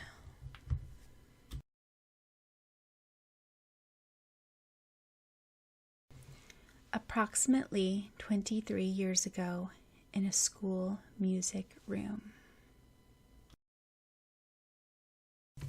A girl, chewing on the end of her pencil, sat crouching over sheets of paper at one end of the table in a music room. Her abundant, reddish curls were held back with a blue ribbon. Off to her right was a young man whom Sakura and Syaoran didn't recognize, intently sketching something. He looked around university age, since he wasn't in a school uniform. By the piano was a girl in the same uniform as the first, strumming a light tune, then taking notes on a music score. Brushing back a wisp of her smoky violet hair, she critically looked up at Ryurin, who was propped on the windowsill and thoughtlessly playing an air on the violin. "Are you listening?" Nadeshiko demanded. "Do you think this tune works for the final scene in Starcrossed?" "Yeah, it's fine," Ryurin replied in a lazy voice, without his bow over the strings faltering for a second on the sweet melody of Edvard Grieg's Morning filled the music room. Nadeshiko sighed. It was hard to get mad at someone who played such a lovely tune. "It sounds so empty, though, like some part of it is missing." Throwing her arms up in exasperation, Miara cried, "You guys can't compose the music for the finale of this musical when I haven't even figured out how to end it. This is impossible." "Whose idea was it to write the script and lyrics, compose the music, and put together a whole musical production all by ourselves, Mizuki Miara?" the young man next to her demanded, looking up from his sketches of stage plans. "Mine, Tanaka-senpai," Miara grumbled. "Well, I'm going to be a great writer when I grow up, so I was trying to get an early start. And Nadeshiko and Ryurin are composing great tunes to go with the lyrics I write out, when they are not arguing. And you are helping out with the stage designs, editing, giving creative ideas once in a while and stuff. So I was pretty sure this will become a masterpiece." On a dark note, she added, "If I figure out an ending, which will do credit to all the effort so far." "Well, why don't you just stick to Shakespeare's original ending for Romeo and Juliet?" "Actually, I like it a lot. It's so tragic and beautiful," Miara stated with starry eyes. "Upon learning she has to marry Count Paris, Juliet, in despair, drinks a potion which will make her appear dead for 24 hours, and so she is buried in the Capulet tomb. Meanwhile, Romeo, who is in exile, receives the misleading news that Juliet is dead, when in fact she is only in a deep slumber. In despair, he returns to Verona, and upon seeing that she is dead for himself, he kisses her one last time and drinks poison. Just as Romeo falls beside her, lifeless, the sleeping potion wears off, and Juliet awakens to find her lover dead. In return, she plunges a knife into her heart, and there ends the greatest, most tragic couple of all times." Wrinkling her nose, Nadeshiko declared, "I don't like it. It's so stupid. Neither of them had to die. And even one of them had to die. The other one should have continued to live. Instead of committing suicide, suicide is the act of a coward. Since we changed so many things from the original Shakespearean version already, I don't see why we can't just go ahead and write a happy ending. Clucking, Miara declared, You're so unromantic, Nade-chan. You must remember this is a tragedy, and that's what makes it so great. Look at the title, Starcrossed. Do you know what it means? It means ill-fated. Romeo and Juliet are crossed by the stars, so they are not meant to be. Their tragedy was already predetermined by the heavenly bodies. Spinning around on the piano bench, Nadesco demanded, So, that's basically saying that this is their fate which separated them. I don't like it. Change the ending so that they defy fate and can live happily ever after. Things don't work out that way.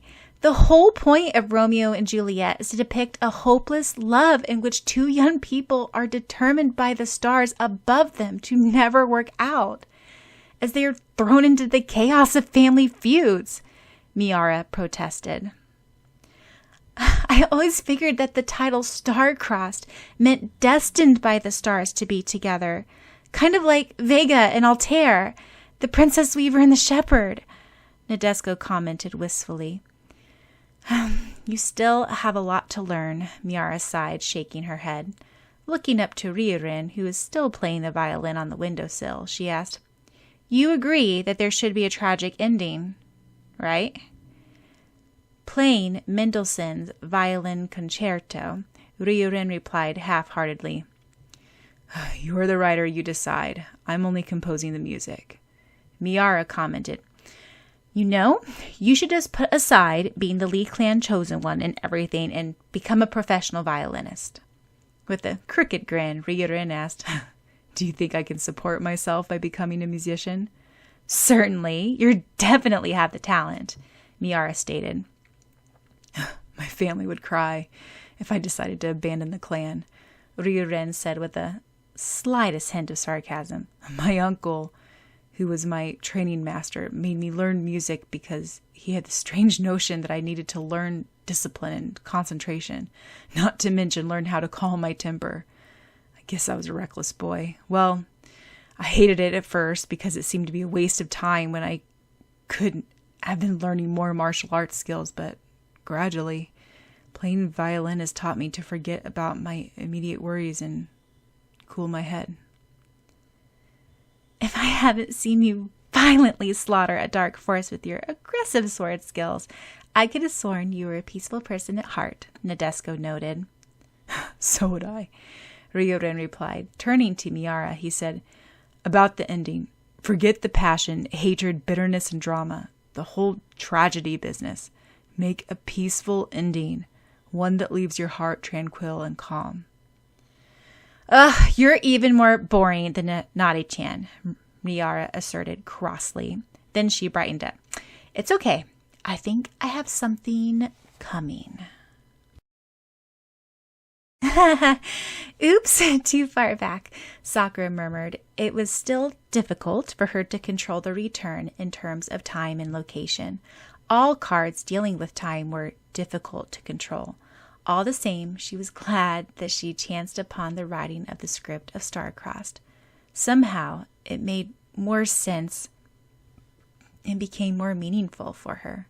Furthermore, her mother's words reassured her that what she was doing was right. What are you trying to do? Syaoran asked, gazing uneasily at the fate. Wait and see. Realizing that the fate might lose attention at any moment, Sakura struck down her staff again.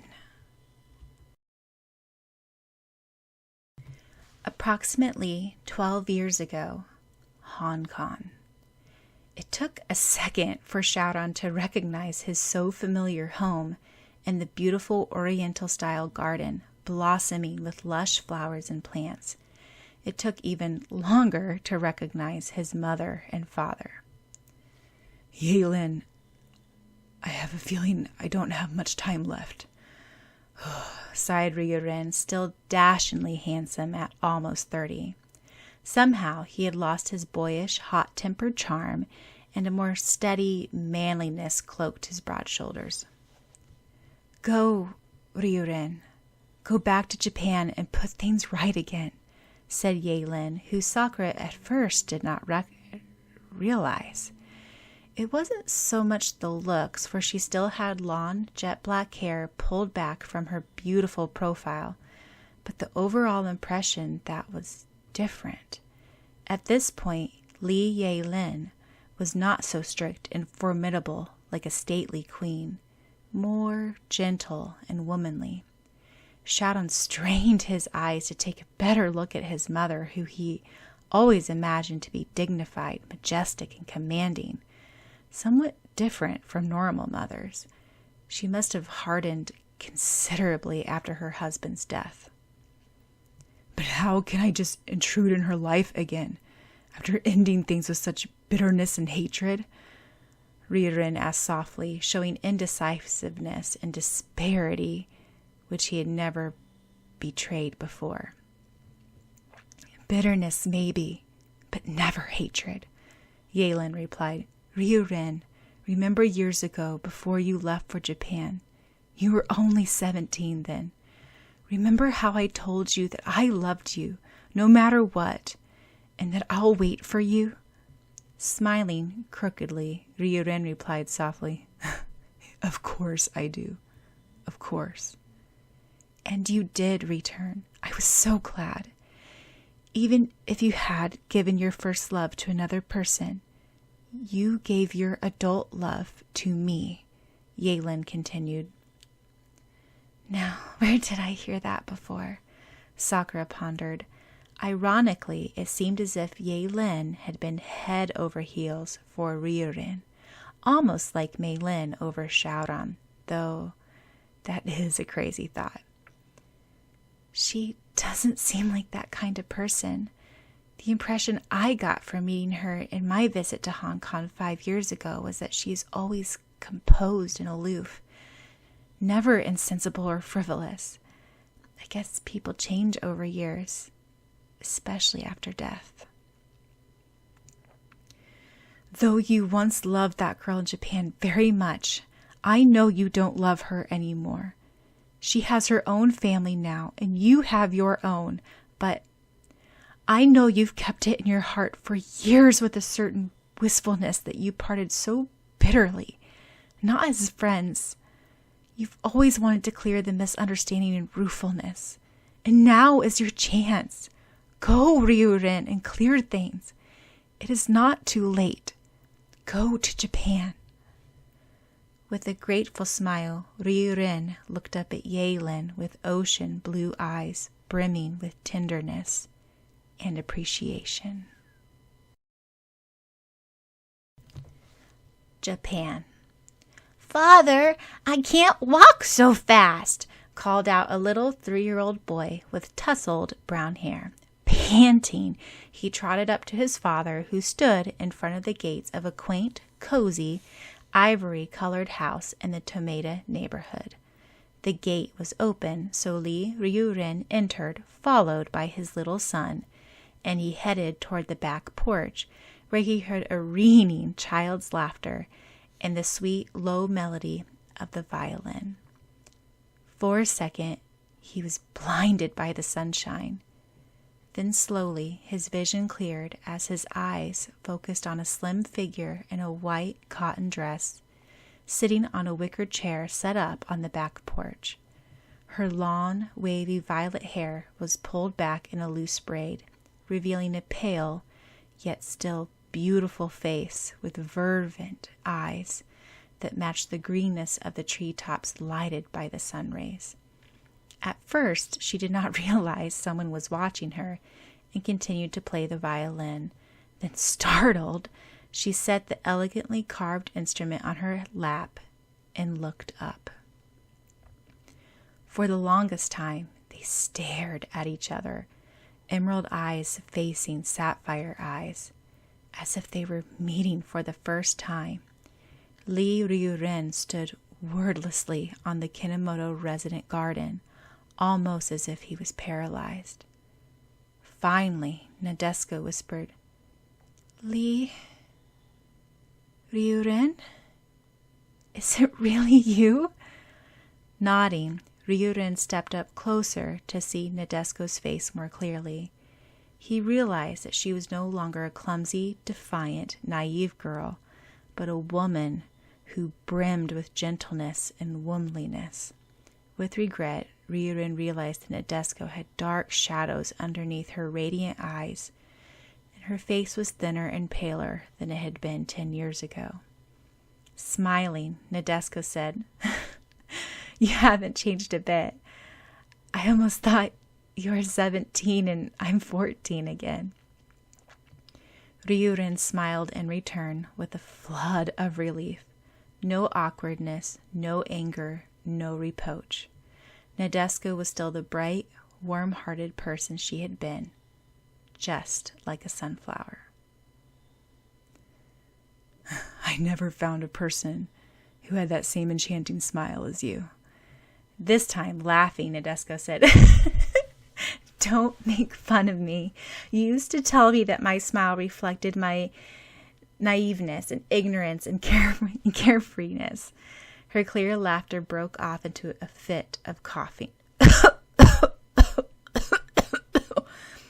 It was painful to hear her hollow, dry cough.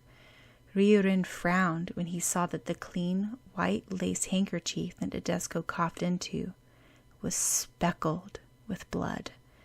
Yet he couldn't bring himself to mention it. "I'm forgetting my manners. Please take a seat." Nadeshko pointed to another chair on the porch. Wistfully, she added, "I'm sorry, I should stand, but..." "It's okay.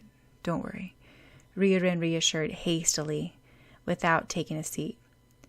"Since when have you cared so much about manners?" Changing the topic, as he had always been an expert at doing, he asked, "Do you still play the violin?" "Not often," Nadeshko replied.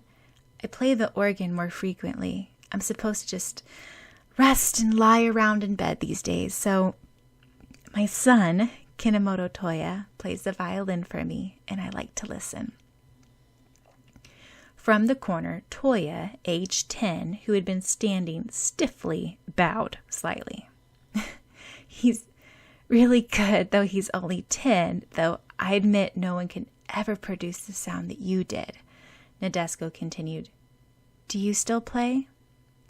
"When I have time," Ryuren said wistfully. "My youngest is too young to play, but he listens quite eagerly." "Your son?"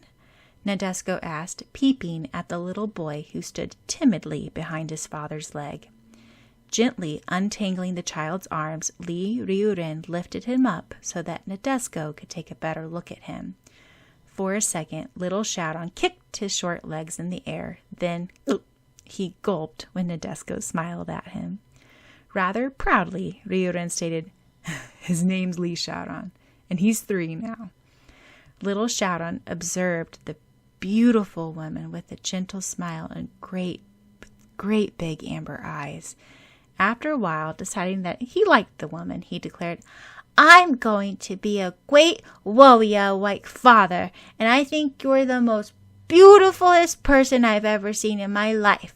Besides Mommy." Syaoran gawked, amazed at his younger self's outspoken boldness. Sakura giggled.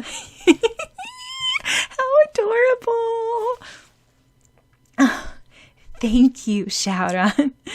Laughing, Nadeshko clapped her hands together as she observed the chubby cheeks, large amber eyes under a dark scowl so formidable because it came from such a small child, and glossy brown hair, which was the envy of the female clan members.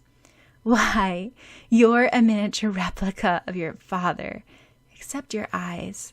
I rather like the color. It reminds me of a warm autumn day.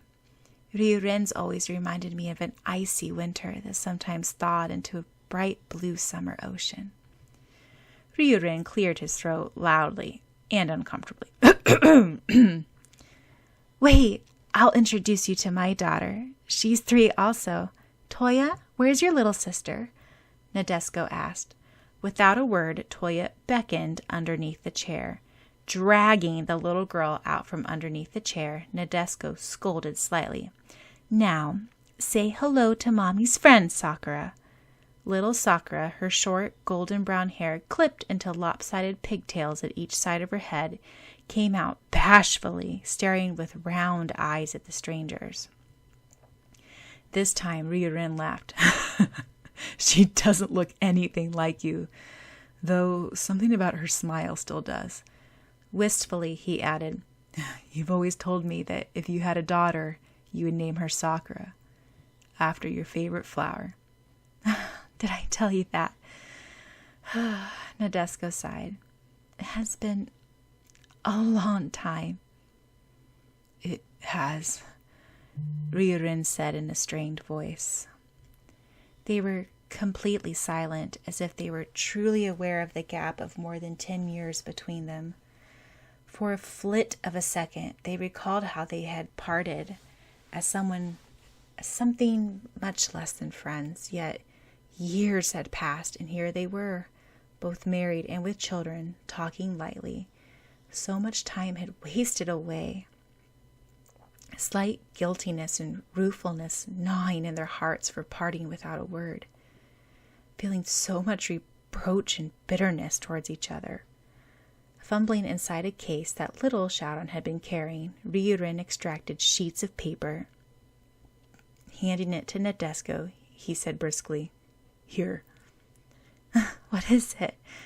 Nadeshiko peered at the slightly yellowed paper and realized that they were sheets of music. On the top was a broken star symbol, Starcrossed. She smiled longingly. Next to it, in scrawling bold letters, to Nadeshiko, from Ryurin.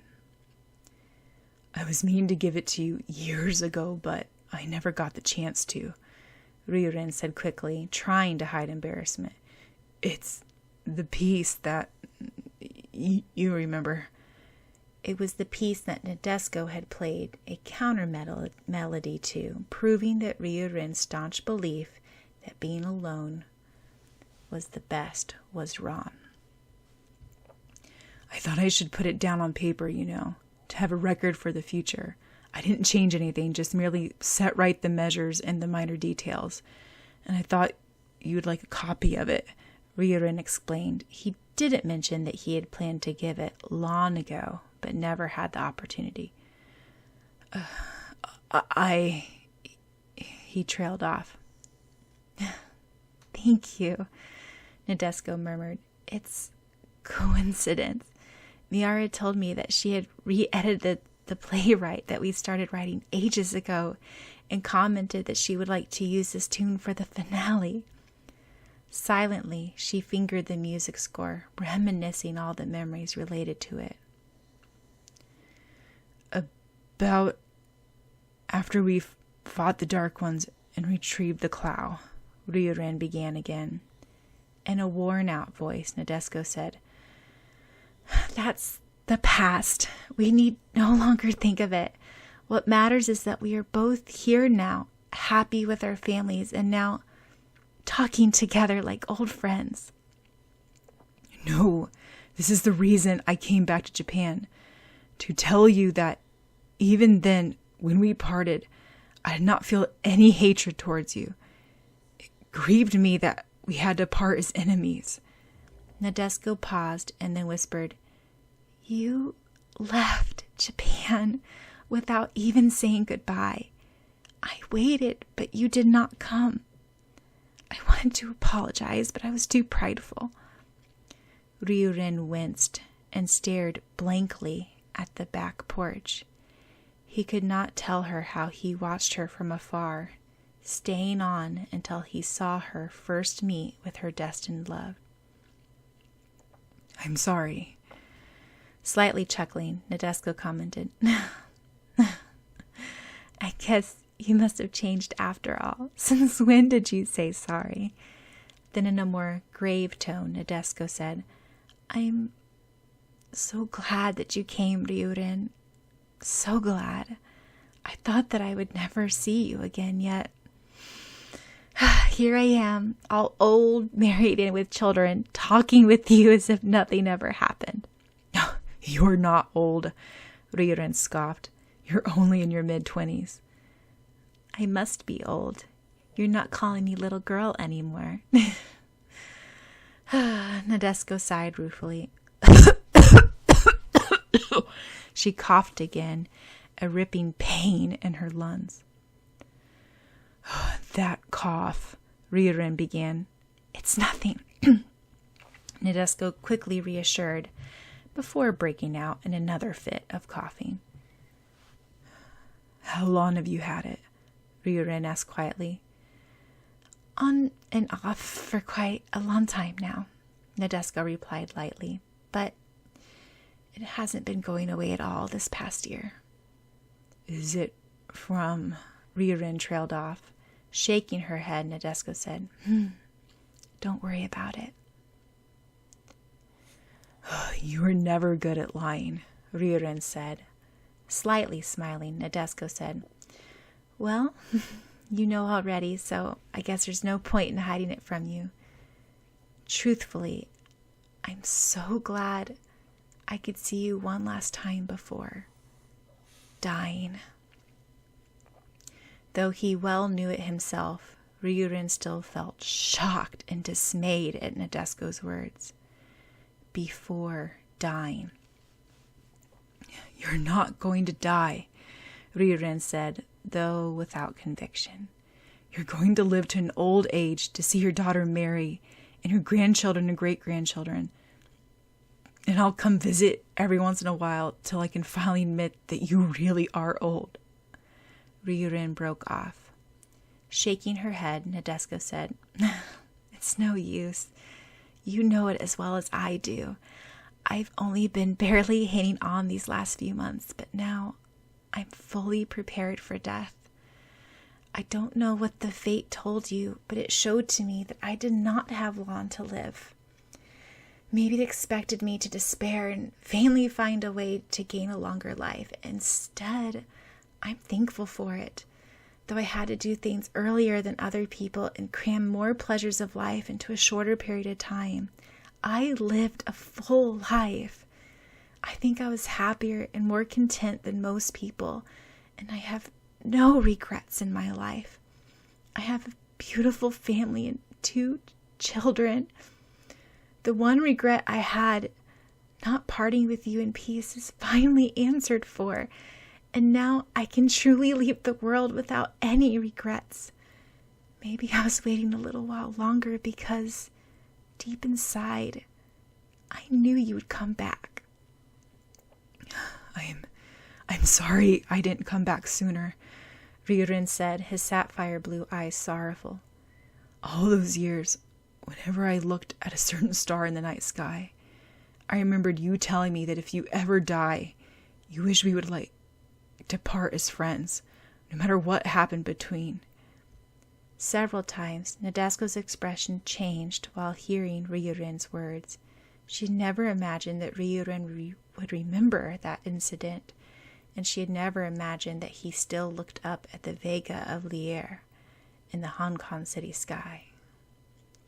All these years, I was afraid of returning and finding that you'd forgotten that wish.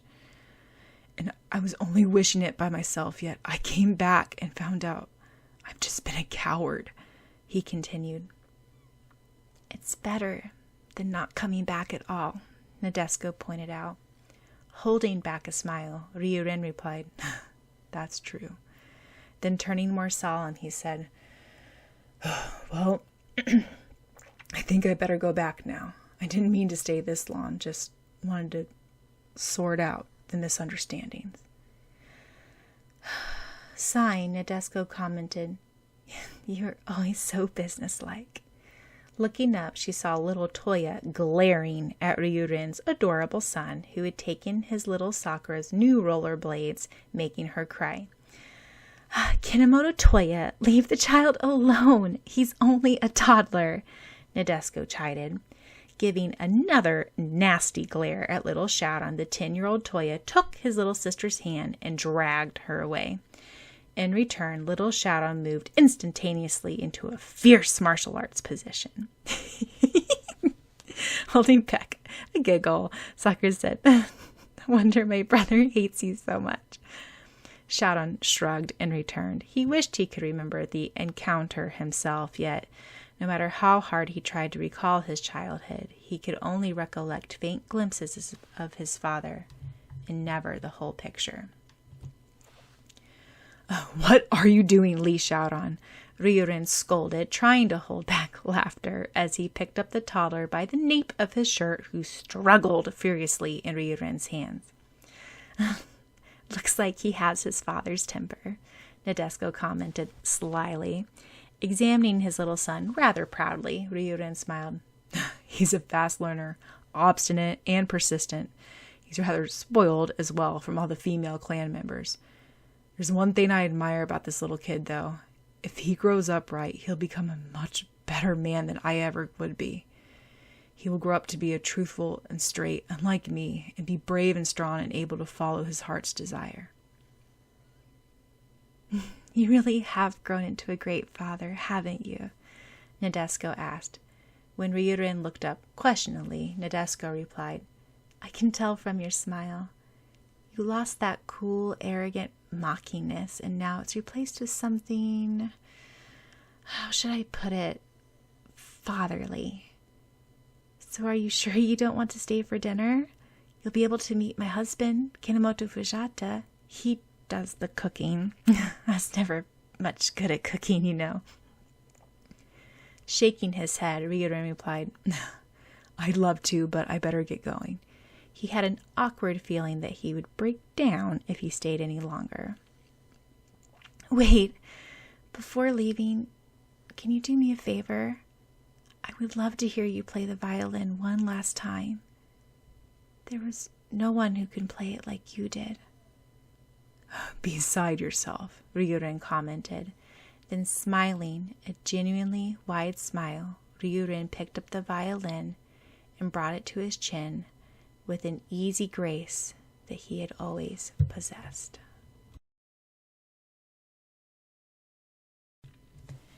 Nodding toward Syaoran, Sakura brought down her staff to end the return card's vision. Once more, they were back in the dark room. Though a trifle agitated, the Fate asked amused, "So, what is your point, Cherry Blossom?" For a second, Sakura stood stunned by the fact that the Fate was unmoved by the scene. Then, regaining her composure, she reasoned, "Don't you see? You think the Fate had ultimate control and humans are mere puppets.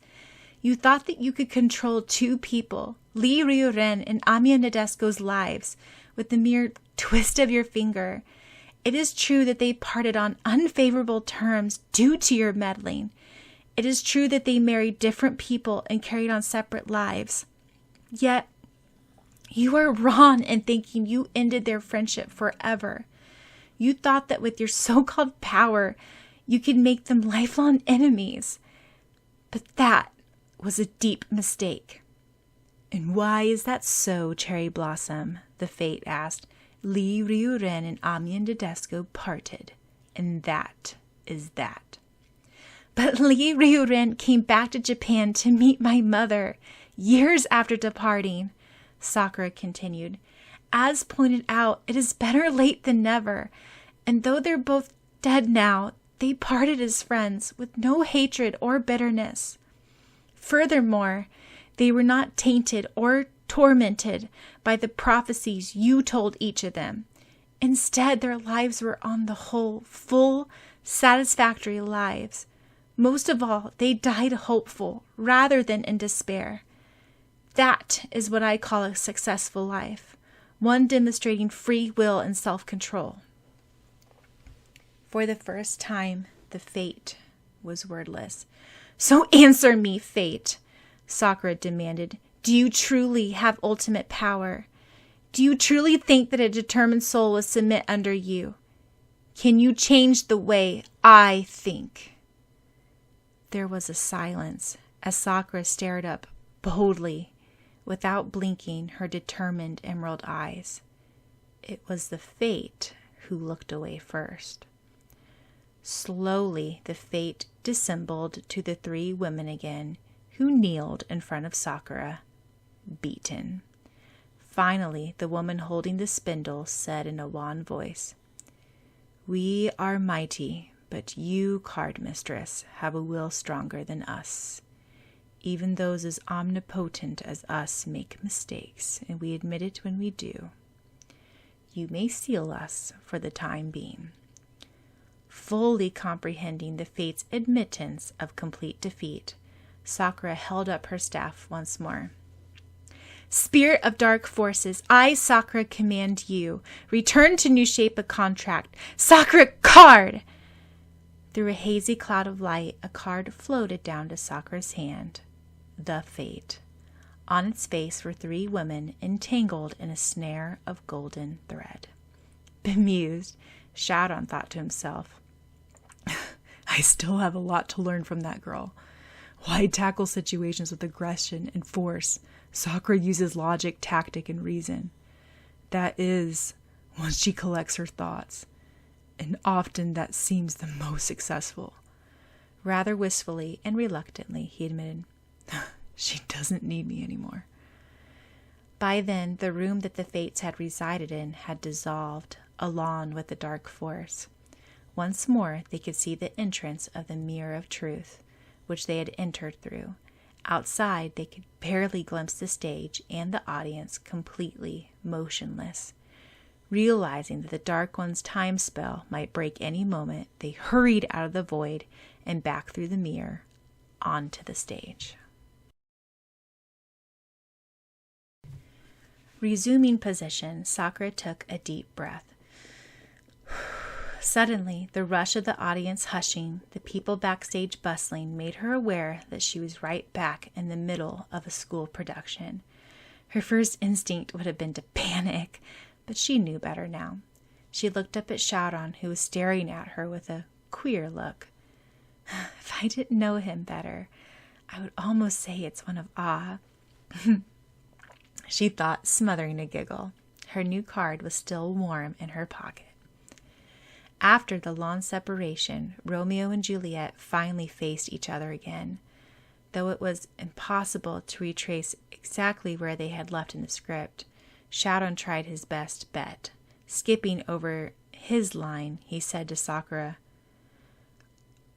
I heard you were engaged to marry Count Paris. It was a cover-up, Sakura replied quickly, relieved at Syaoran's quickness to recover. I had to agree, so that my parents would stop worrying and watching over me. So why'd you run away from home? Syaoran asked. Smiling slightly, Sakura replied, Isn't that obvious? It isn't the same reason that you returned to Verona from exile? Softly, Syaoran asked again, But why did you wait for me when I left you without a word? Because you never said farewell to me, so I knew that you would come back to me again. I always had faith in you, Romeo. Words are not needed to express oneself. Tears are not necessary in sadness. Laughter is not required for happiness. My point is, faith does not require reason, for nothing is sought for in love but the fulfillment of yearning in the heart. At that moment, Sakura's eyes flickered. The audience gasped in anticipation. They wanted to shout, Look behind you, though they knew it was only a play and nothing could be done. Romeo Montague, do not approach my Juliet, you filthy scoundrel. Syaoran, the persistent Count Paris, who had regained consciousness, cried out, leaped forward, sword out in his hand. Romeo! Sakura called out, sprinting forward, throwing her body in front of Syaoran. The special effects sword sank into her bosom without actually puncturing her. Yet for the audience, the sword pierced into her heart, and Sakura gave a painful moan as she sank to the ground. Juliet! Carefully, Syaoran spread his cloak out on the floor and laid Sakura's limp body on it, supporting her head up in his lap. Oh, Juliet, Juliet, Juliet, he whispered, voice trembling. Silly, why did you do this? You should have just let me be stabbed. It's less painful having you injured, even in any way. I'm okay, Sakura replied in a faint voice. It doesn't hurt. It doesn't hurt as much as what would have happened if I stood and watched. I'll be okay in a moment. Syaoran glared up at Count Paris with blazing amber eyes. Paris, you will pay for this. No, Romeo, Sakura pleaded, grabbing a handful of Syaoran's shirt with weak hands. Let him be. He didn't mean any harm. Have pity on him. He was just as unfortunate victim as any of us. Please, just hold me now and don't let go of me. I'll be fine then. But Syaoran trailed off as he saw the anguish that Paris was in. What have I done? Paris stared aghast at his bloody sword, realizing that he had just stabbed his love. No! Crumbling to his knees, he took the soiled sword and stabbed himself before anyone could stop him. He fell lifeless on the stage. Despite having been part villain, many audience members felt pity for Count Paris. Poor Paris, Sakura murmured. Her ocean green eyes were glassy. What are you talking about? Syaoran asked in a cracked voice. Do you have any strength to feel sorry for another person who made you in this condition? Romeo, Sakura whispered, tell my parents I'm sorry for disappointing them. Almost amused, Syaoran asked, Me? Silly. All Capulets hate Montagues. But I love you, Sakura replied softly. I love you so much. Yet why does love have to hurt so? A trickle of tear fell down her cheek. Am I being punished for trying to defy the stars? If so, why can't I be punished instead? Syaoran said, gently stroking Sakura's cheek and wiping away the trickle of tear with his thumb. But I believe if indeed we were crossed by stars, I wouldn't have been able to see you again. His voice broke. I survived that duel with Tybalt. I survived exile from Verona. And I survived Count Paris's challenge just to see you again. If we were not meant to be, then tell me, why did I survive all these tribulations? Why didn't I just die then to end all this pain, instead of being fed more glimpses of hope? Because I wished and wished to the stars to be able to see you one last time, which gave me strength to carry on my life, Sakura said, smiling faintly. We're going to always be with each other from now on, heedless of what others say. We're going to live only for ourselves, Syaoran reassured. Did you hear the legend that once the 5 treasures of Verona are gathered, they will grant any wish? Sakura asked, gazing at the sparkling treasures set on the round table on the center of the stage. Let us wish to be together forever and ever, far from our families in Verona, then, in a place where there's no hatred, jealousy, nor bitterness, Syaoran murmured, clasping Sakura's hand in his. With a tiny smile, Sakura said, Don't you know, I would rather bring about my destiny with my own hands and through my own actions than passively sit back and wish for a miracle to occur. I would rather that those treasures never existed, so that our family feud never began. That's my Juliet, Syaoran said. To his alarm, Sakura's eyes closed. Juliet! I'm not going to die, Sakura replied, her eyes yet closed. So don't panic. She clutched her heart. Romeo, she called, fainter than ever. She opened her glistening emerald eyes. I am so glad that you came back. You don't know how much it meant for me.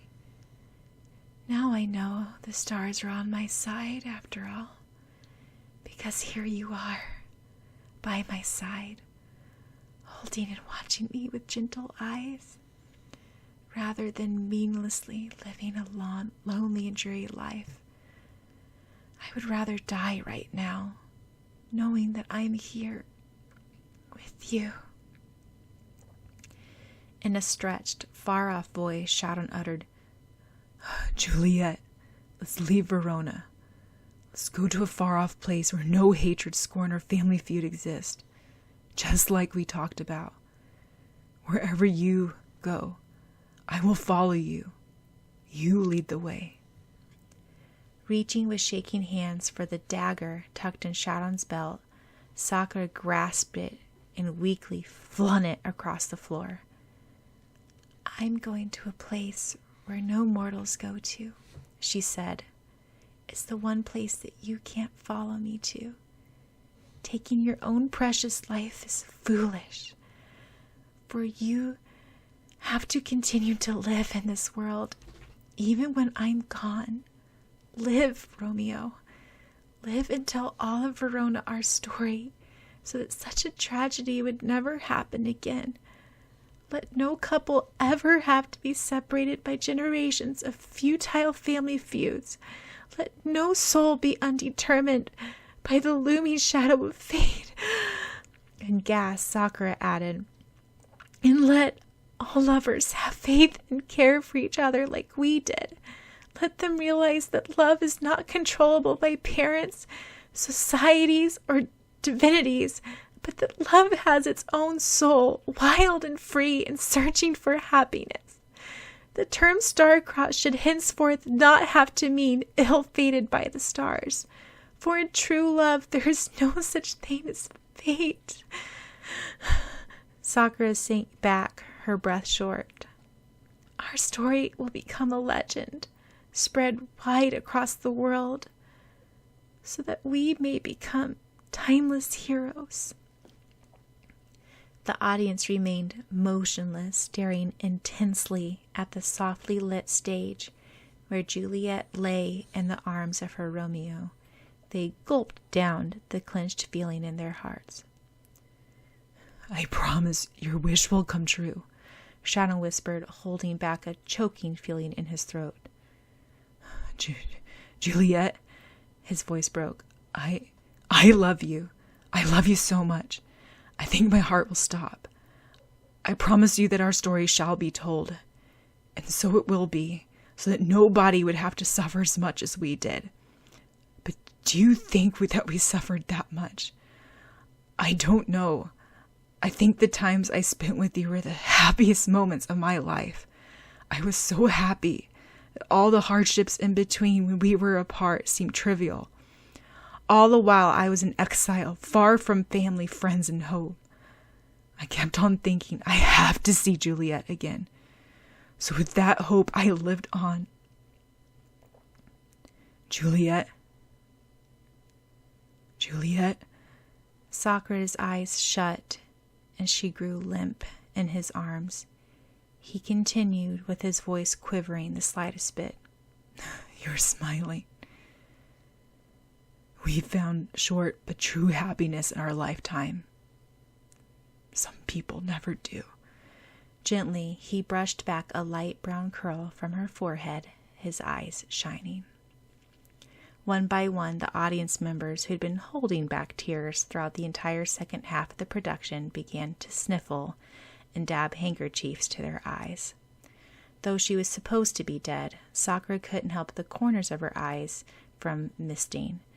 Never had she thought that Syaoran would be capable of putting so much emotion into his acting and make her heart ring like this. During rehearsal, she had always thought that the last act was the most comic of all, though it was supposed to be the most touching. Then she felt a rustle of clothes as Syaoran bent down over her head. Her heart was pounding loudly. How How could she have forgotten? For the first time, she snapped back to plain old Sakura Kinomoto and not Juliet Capulet. The heat from the bright stage lights in Syaoran's arms was suffocating. Why isn't Syaoran hurrying up? I'm pretty sure he's just about as embarrassed as I am, if not more. She clenched her fluttering eyes tighter, expecting a quick peck on the forehead, as Tomeo had informed Syaoran to do. A lock of Syaoran's soft hair brushed against her forehead, and his warm breath trickled her cheek. Though she had an urge to sit up, she scolded herself. I can't open my eyes now. But it was taking so long. Sakura felt a gentle touch on her brows. He had finished with it, and she had hardly noticed. Oh, what a relief. It wasn't as awkward and as embarrassing as she expected it to be. Now she could relax. At that moment, she felt a softness press on her lips. She had been caught off guard. Her first instinct was to open her eyes and look right up at Syaoran, barely a hairbreadth away from her, before she recalled once more that she was supposed to be dead and shut them quickly. To her greatest discomfort, she felt her face heat up into a blush. She hoped neither Syaoran nor the audience could see how red she was. The kiss seemed to have stopped time. Suddenly, she recalled the fleetingly brief kiss on the train that summer. She had come to the conclusion that she had dreamt it up. At that time, it seemed Syaoran hadn't been Syaoran. That incident had been so momentous and so instantaneous. Neither of them had acted like anything changed, yet it also gave her some sense of relief that her first kiss wasn't on stage in front of hundreds of people, but it had been with the same person. Having so many thoughts run through her head then made her realize that it might signify that the kiss had been extraordinarily long. She could hardly breathe. It seemed as if Syaoran realized this as well. Slowly, his lips parted hers. Softly, he said, I love you, Juliet. Sakura's heart lurched. If those words were real. But it was a school play. Yet Syaoran said it so seriously and devotedly, any girl who heard it would believe him. Then carefully he lay her on the ground, with her hands clasped on her chest. The lights on them dimmed as it was focused on the other side of the stage, where Friar Lawrence and the Capulets had entered. The audience hadn't realized how tense they were until that moment. Now that the attention was diverted from Romeo and Juliet, slowly they began to sit back in their seats again. Those who hadn't had the thought to bring out tissues and handkerchiefs fumbled around to do so.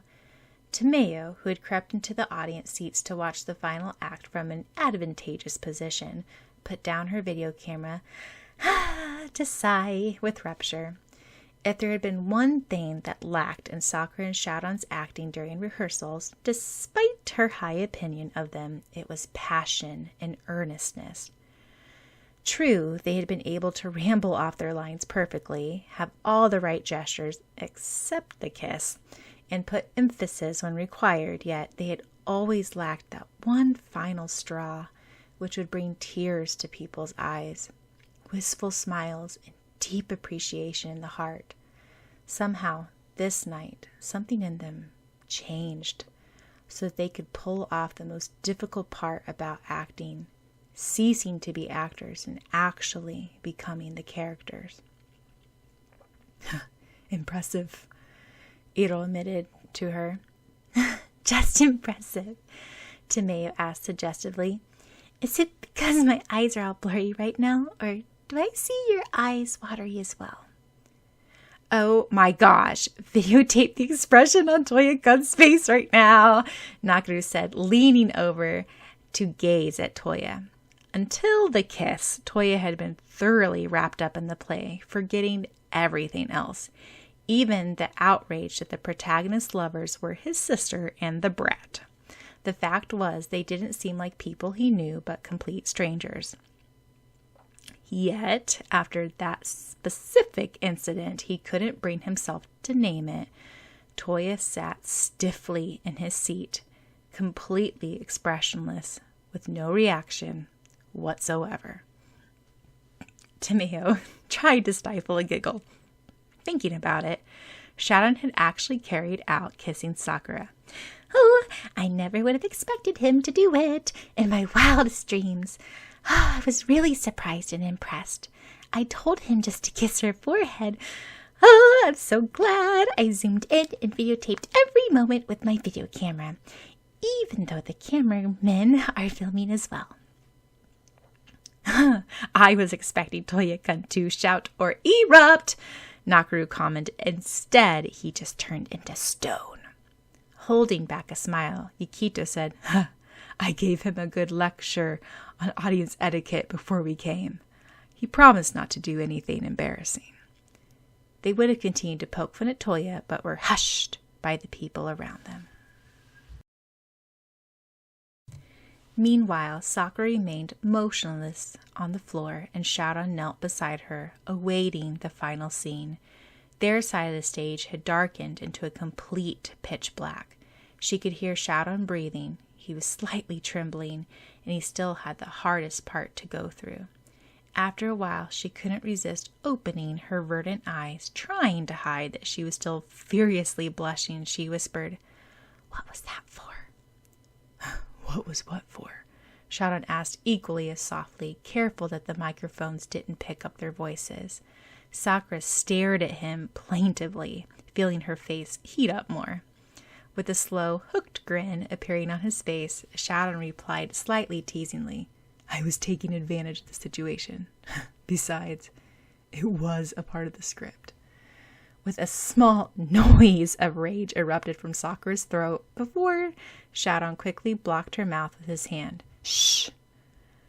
Her breath tickled his palm. Then he couldn't resist adding, "If your face turns any redder, people are going to think Juliet is not dead after all." This made her squirm louder, and he pressed his hand over her mouth firmer.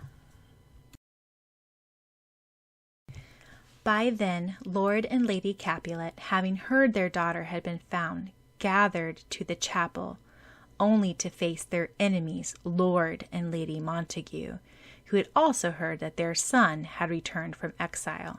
Meanwhile, Friar Lawrence was in the middle, desperately trying to appease the two families. As they all approached the room where Romeo and Juliet resided in, they discovered Count Paris sprawled on the floor, a sword embedded in his stomach. "Good heavens, Friar!" Lady Capulet exclaimed, her face turning pale. "What has happened to Count Paris?" "I do not know, my lady," Friar Lawrence replied gravely. Slowly their eyes flickered to a tousled Romeo, sitting beside a statue-like figure, lying on a cloak covering the ground. Her golden brown hair spread like a cloud around her head like a halo, and her slim ivory hands clasped on her bosom. It took a second for Lady Capulet to recognize her daughter. As she rushed up to the motionless figure, "Juliet! My Juliet! What has happened to you?" With blazing anger, Lord Capulet stared at Romeo accusingly. "You did this, filthy son of Montague. First you murdered my nephew, and now you've murdered my only daughter. You and your whole family will pay for this Montague blood. It wasn't enough to exile you from Verona. I shall make sure to bring this matter straight to the Prince of Verona and see that you are executed by sunrise." "Don't you dare lay a finger on my son!" Lady Montague exclaimed. "He never uses violence unless he's aggravated first. There's no denying that it was Tybalt Capulet who murdered Mercutio, relative of the prince, first, then attacked Romeo. My Romeo was only defending himself. Even Prince Escalise acknowledged this when he banned Romeo from Verona." "Then how can you explain my daughter and her fiancé's death?" Lord Capulet demanded the Montagues. I don't know any more than you do, Capulet, Lord Montague replied, aggravated. Romeo, answer me now. Did you or did you not kill these two? Leave the boy alone, Lady Montague said. Of course he has no fault. I will not tolerate this, Lady Capulet hollered, and Lord Capulet chimed in. This is the final straw between us, Montague. Romeo, own up to your faults. Romeo, who until then had been listening wordlessly, bolted up, shaking with fury. Stop it now, all of you! Immediately, all the adults stopped talking mid-track and stared hard at Romeo. Syaoran tilted his chin up, standing straight with his shoulders back, and gazed levelly at Lord Capulet as he said firmly, The only fault I ever had was to fall in love with your daughter. There was gasp from the parents. Then Lord Capulet snorted out a noise of infuriation and declared, Nonsense! A Montague and a Capulet would never love each other. But two souls did, regardless of name, regardless of heritage, and regardless of family feuds, Syaoran asserted, flicking back his cloak. It occurred to everyone that a sense of nobleness and dignity surrounded him. Both sets of parents stood speechless. In a strong voice that projected throughout the stage, Syaoran asserted, We, two innocent wanderers of this world, were caught in the midst of two families' unreasonable feud, one that dates back to premises that neither side recalls. The only obstacle that prevented our loving each other was our inflexible, obstinate families, both alike in pig-headed pride, both unyielding to one another. Bah! Pure madness, Romeo's father asserted. You must have injured your head, Romeo. What are you to speak of matters of love to the ones who brought you up? I am no longer a child, father, Syaoran said. Reflect back on your own mistakes. Act like the reasonable, prominent, and respectable man that you could be, and end this silly quarrel between our two families. That is not possible, my boy, Lord Montague replied stiffly. Your son is insane, Lord Capulet sneered. Swerving around with blazing golden amber eyes, Syaoran stated, his voice brimming with emotion. Juliet died to save me. She threw herself in front of me when Paris was attacked. Paris committed suicide. I would have killed him otherwise, though Juliet didn't want me to. Yet Juliet's last words for our story was to be told to the world, so that no other lovers will have to suffer as much as we did. Lord Capulet stepped back, startled, and gazed at his beloved daughter, lying motionless on the ground. A little softer, Syaoran continued, Have respect for your daughter's last wishes, Lord Capulet. Instantaneously, Syaoran doubled over, groaning as he clutched his stomach. Oh, what is the matter, Romeo? Lady Montague questioned in alarm. It must be the wound from Count Paris's sword early this evening, Friar Lawrence observed with concern. Faintly smiling, Syaoran looked up and said, I'm okay, Mother. I guess I'll join Juliet after all. Looking up to the rest of the adults, he continued, his voice determined as ever. End this feud and prevent any more like feuds in the future. Prevent more lives and prevent pain. See the 5 treasures of Verona? Everyone turned to see the mirror, the sword, the necklace, the ring, and the earrings laid on a crimson velvet cloth covering the round table in one corner of the stage. They'd all been too absorbed with the dialogue to notice them earlier. They're all gathered now, so no more rivalry has to occur for finding of those treasures, Syaoran said. The 5 treasures can go to safekeeping of Verona, to protect the city and all the people in it, for the happiness of all subjects, not just for the consent of power. Unable to stand any longer, he knelt down on his knees, trembling. His eyes glistened as he reached for Sakura's hand. He whispered, "Tell our story. Tell it far and wide, of two lovers who, despite all odds, never lost hope. Who even when fate turned its face from them, continued to love each other. I will join Juliet in a far-off place where no hatred, scorn, nor family feud exist, where my beloved one awaits." His voice trailed off. Romeo Montague collapsed on the floor. "Romeo!" Lady Montague shrieked, tears flooding from her eyes. Holding back his wife, Lord Montague said in a broken voice, "Let him be. He has now joined his love, and he has found true happiness. I am genuinely proud of my son. He had courage, determination, and inner strength." Turning to Lord Capulet, he continued with glistening eyes, "It seems to me that us two old prideful men have been fools after all. Our children surpassed us in wisdom and sensibility. We have carried our feud too far. I am deeply sorry for the death of your daughter.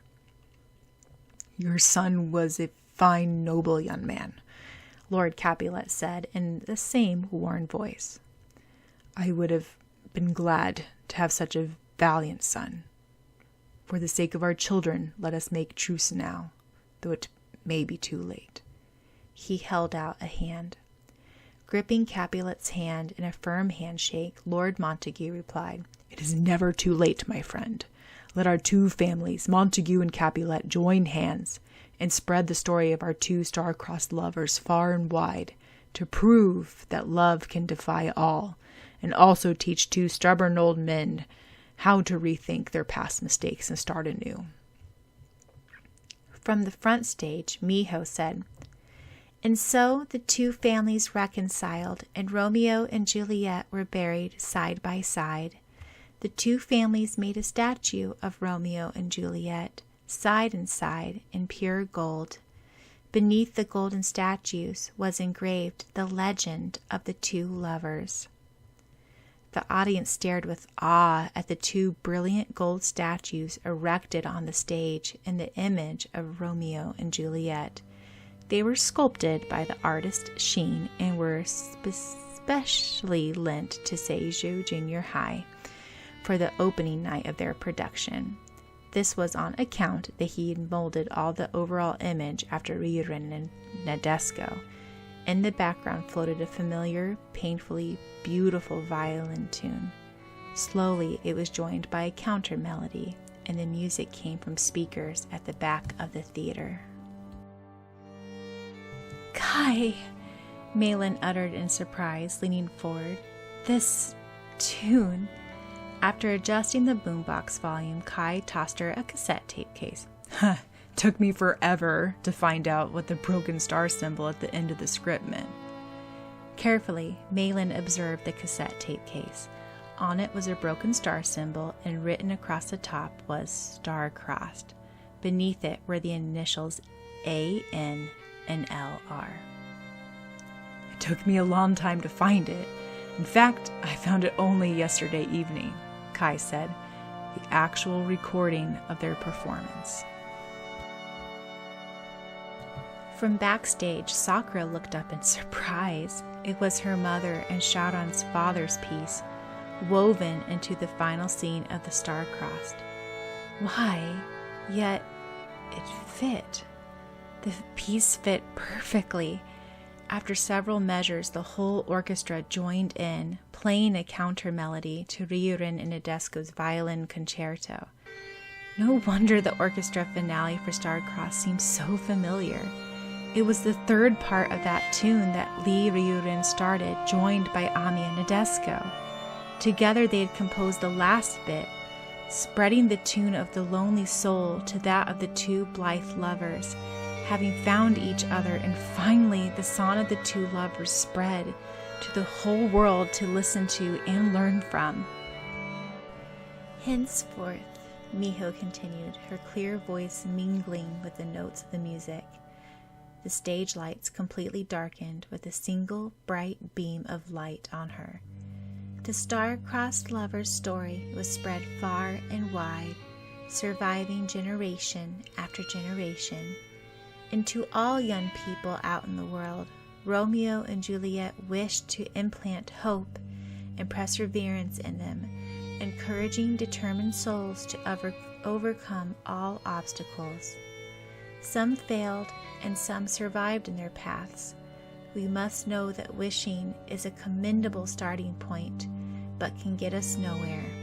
There is a certain point where you must make the decisions and bring your destiny onto yourself, instead of sitting around and wait for it to happen. Closing her eyes as a sense of peace rested upon her, Miho concluded. And so, some may say that this is the end of the story of Juliet and her Romeo. Yet others say it is a never-ending cycle. She paused for a dramatic interval. And this is just the beginning. Ending on a strong note, Miho smiled and stared out at the masses of people sitting in front of her. Oni-chan, I did it. I made it through my very first performance. Are you out here in the audience somewhere? Or are you far away? Are you proud of how far your little sister has come? Well, I made it. Curtsying, she stepped back to avoid being in the way of the curtains. The last note of the heart-wrenching music floated through the auditorium. Slowly, the scarlet curtains closed with a swish, and the audience sat motionless in their seats, many of them dabbing the corners of their eyes with handkerchiefs, others sighing wistfully, and still others staring dreamily, but all completely silent. Nobody had the sense of realization that it was over now. Tomeo and the cast members waited from the side stage in anticipation. Sakura squeezed her best friend's hand. Smiling, Tomeo said, You did a great job, Sakura-chan.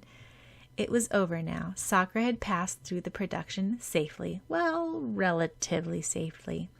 Yet now awaited the most anticipated moment of the night. All the production members had worked so hard for this past half year. Though the audience had reacted positively throughout the acts, now was the final judgment. Did they like it? Were they disappointed or amazed? Was it beyond their expectations? For the first time all evening, not a single sound could be heard. No one sneezed, sniffed, whispered, or even shuffled. Then the entire auditorium broke out into a thundering applause, the loudest that Tometa has ever heard.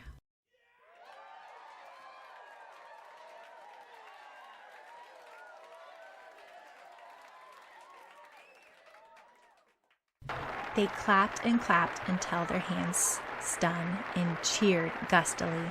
They applauded with the roar of the gladiators and the enthusiasm of a bullfight spectator. Hugging each other tightly, Tomeo and Sakura jumped up and down. It was a success! The Seijo Junior High production Starcrossed was a grand success. Great job, Sakura-chan, Chiharu said with a bright smile as all the cast members took positions lined up for the bowing ceremony. They were all giddy and exhilarated by their combined success. Hurry! We have to get into our positions for bowing. Nodding, Sakura hurried to the line to the right wing. She realized that Syaoran must be waiting to the left wing right now, where all the male cast members waited. She hadn't had a chance to congratulate him yet. One by one, the main cast members filed in, alternating female and male from each side of the stage, starting with minor characters like servants and ball guests. Then important supporting characters like Benvolio, Tybalt, the nurse, Mercutio, Friar Lawrence, and numerous others filed in. After bowing, they lined up towards each side of the front stage. Lord and Lady Capulet, Miho announced. Chiharu rushed onto the stage, joined hands with the classmate playing Lord Capulet, and bowed. They were greeted by a hearty applause. Then they separated and went to opposite sides of the stage. The same process was repeated for Lord and Lady Montague. Rika stared out into the audience with shining eyes at Terada-sensei, watching from the first row. Next was Syaoran and Erika as Count Paris and Rosaline. Erika and Aaron swept out and took a grand bow. By the sounds of it, they received a louder applause than the rest of the cast members so far. Sakura noted as she lingered by the side stage. She and Syaoran were the only ones left now. Miho cleared her throat. And finally, Lee Syaoran and Kinemoto Sakura as Romeo and Juliet. Her heart skipping a beat, Sakura walked onto the stage with quivering legs. The rest of the cast members had stepped to the sides to make a pathway for her. At the center, she met with Syaoran, who smiled warmly and held out his hand. Holding hands, Sakura and Syaoran walked up to the front of the stage, now used to the blinding stage lights, and stared out at the masses of people watching them, flashes going off everywhere from people with cameras. Both of them were sweating and breathless from the strenuous 2.5-hour production. Here they were, after months and months of practicing. Here they were, having conquered the fate and overcome the most nerve-wracking night of their lives. And here they were, having conveyed the intricate story of Romeo and Juliet. Together, hand in hand, Sakura and Syaoran took a sweeping, deep bow. The audience broke out into the heaviest applause that evening, so that the teachers were slightly worried that the theater might collapse. Then the two leading protagonists looked out at the audience with a giddy feeling of pride in their stomachs, and joined in the middle of the line of cast members on the stage. It seemed as if the clapping would never stop, and the moment would last forever. Finally, the frenzied applause calmed. Then they began shouting, "Encore! Encore! Encore!" The orchestra broke out into the finale song again. Nudging Sakura, Erika, who was standing beside her, said, "You heard them. They're calling for an encore." "Encore! Encore! Encore!" The demands grew louder. In a clear, liquid voice, Sakura sang her solo again. It came to her so naturally that the song seemed to take wings as it drifted across the stage.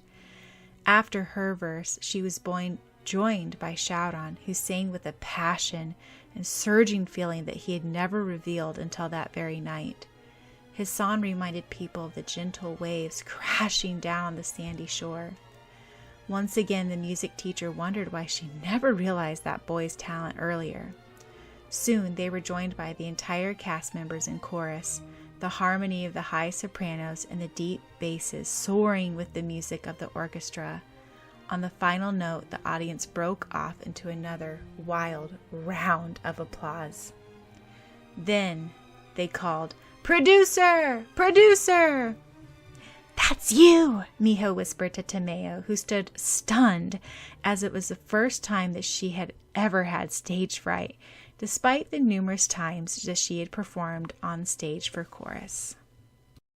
Gingerly, Tomeo walked up to the center stage and curtsied daintily, as she always managed to do.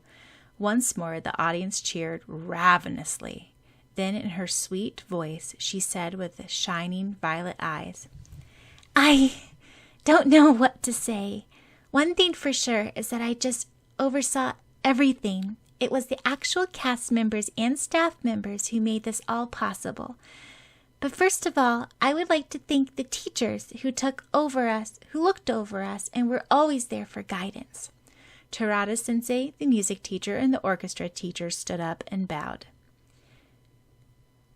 "There was the magnificent Seiju High Orchestra, who produced the fantastic background music." The high school students, dressed in neat black and white, stood up from their seats for the first time that evening and bowed with the clattering of various instruments. Tomeo continued, and the Seiju Junior High Chorus, who trained very hard to produce high-quality sound, the scenery, and the prop crew members who painted all these beautiful scenes and constructed the set, the costume design team who helped sew, design, and tailor all the fantastic costumes, and the lighting technician team who made the amazing lighting effects and all the special sword fighting effects possible. Each respective group stood up for the acknowledgement from the various parts of the auditorium. Oh, and I would like to give a special mention to the head of the lighting and technicians team, Mizuki Kai. He did a miracle for this production, though he has been in our school for only a short period of time, and such professional touches and amazing stunts would not have been possible without him.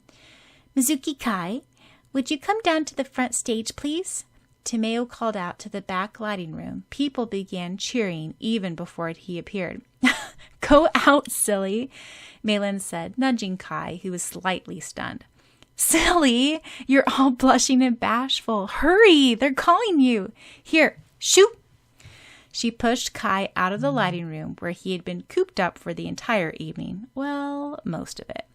Everyone's attention focused on the opposite end of the auditorium, where Kai waved his hand, then quickly glided to the front stage, where he bowed flourishingly, baffled by the audience's enthusiastic response. As Tomeo continued on to her acknowledgments, Malin hid a smile as she looked upon Kai's beaming face standing with the rest of the crew on stage. Also, we must not forget our favorite narrator, Tanaka Miho, Tomeo said. Hesitantly, Miho stepped onto the center stage. She had only narrated the story, yet the audience liked her.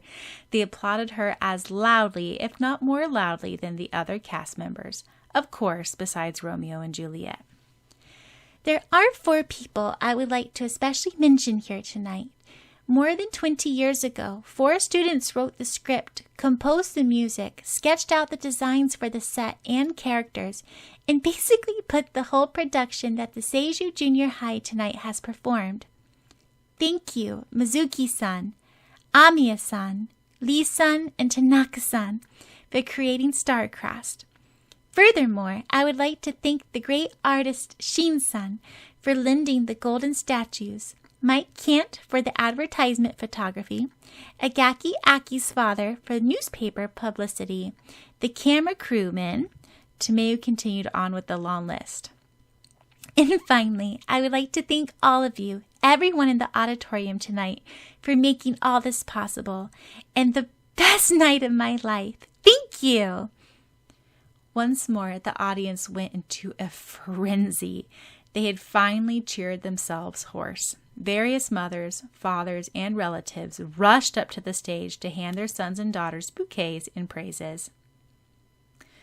Great job, Kaiju, Toya said, wrapping Sakura in a tight hug. Really? You really thought I did well? Sakura jumped up and down eagerly. Your mother and I are really proud of you, Fujata said, handing Sakura a bouquet of Nadescos in honor of Sakura's mother. Oh, Ota-san, you're back! Sakura squealed, embracing her father. Oh, I'm so glad. I wanted you to be here so bad. Careful not to crush the flowers, she buried her nose in her father's chest. There was no one in the world like her father. Of course I couldn't miss out on such an important occasion, Fujata replied, smiling cordially. I'm glad Sakura looks happy, Syaoran commented to Mei Lin, who had come down to the front of the auditorium where all the people were mingling.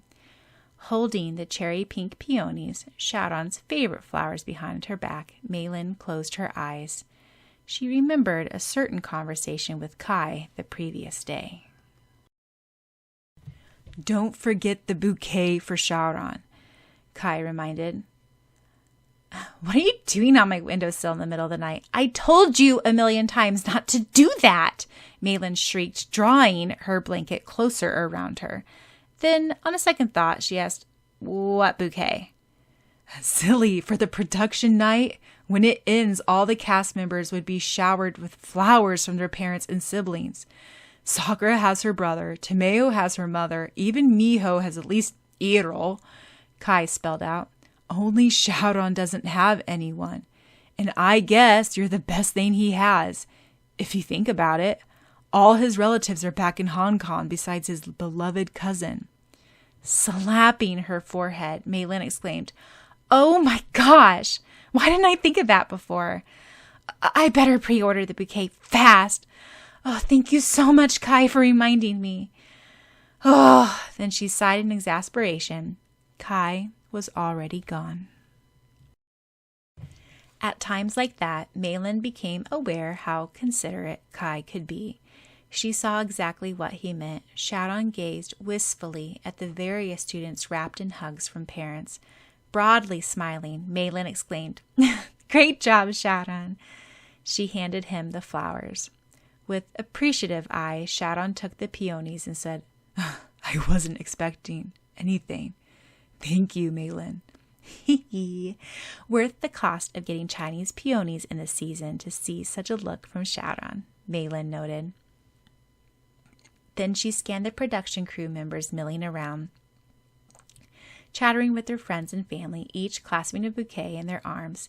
It did not require much effort to spot Kai standing around looking out of place. Clearing her throat loudly to catch his attention, Maylin thrust a bouquet of white roses in front of Kai's face. Startled, he stammered, For me? "Yes, for you," Maylin replied impatiently, avoiding looking at him. "Don't get the wrong idea. I just decided to buy that along with when I bought Syaoran's. Besides, it's kind of a thank you for reminding me about bouquets in the first place. After all, I guess I am the best thing you got right now," she explained quickly. "You worried about Syaoran having no relatives to give him flowers beside me, yet you never stop to think about yourself. What would you do here when everyone else would receive compliments from their family?" She smiled. "Great job tonight. I was impressed." Taking the roses, Kai buried his face into it, wordless.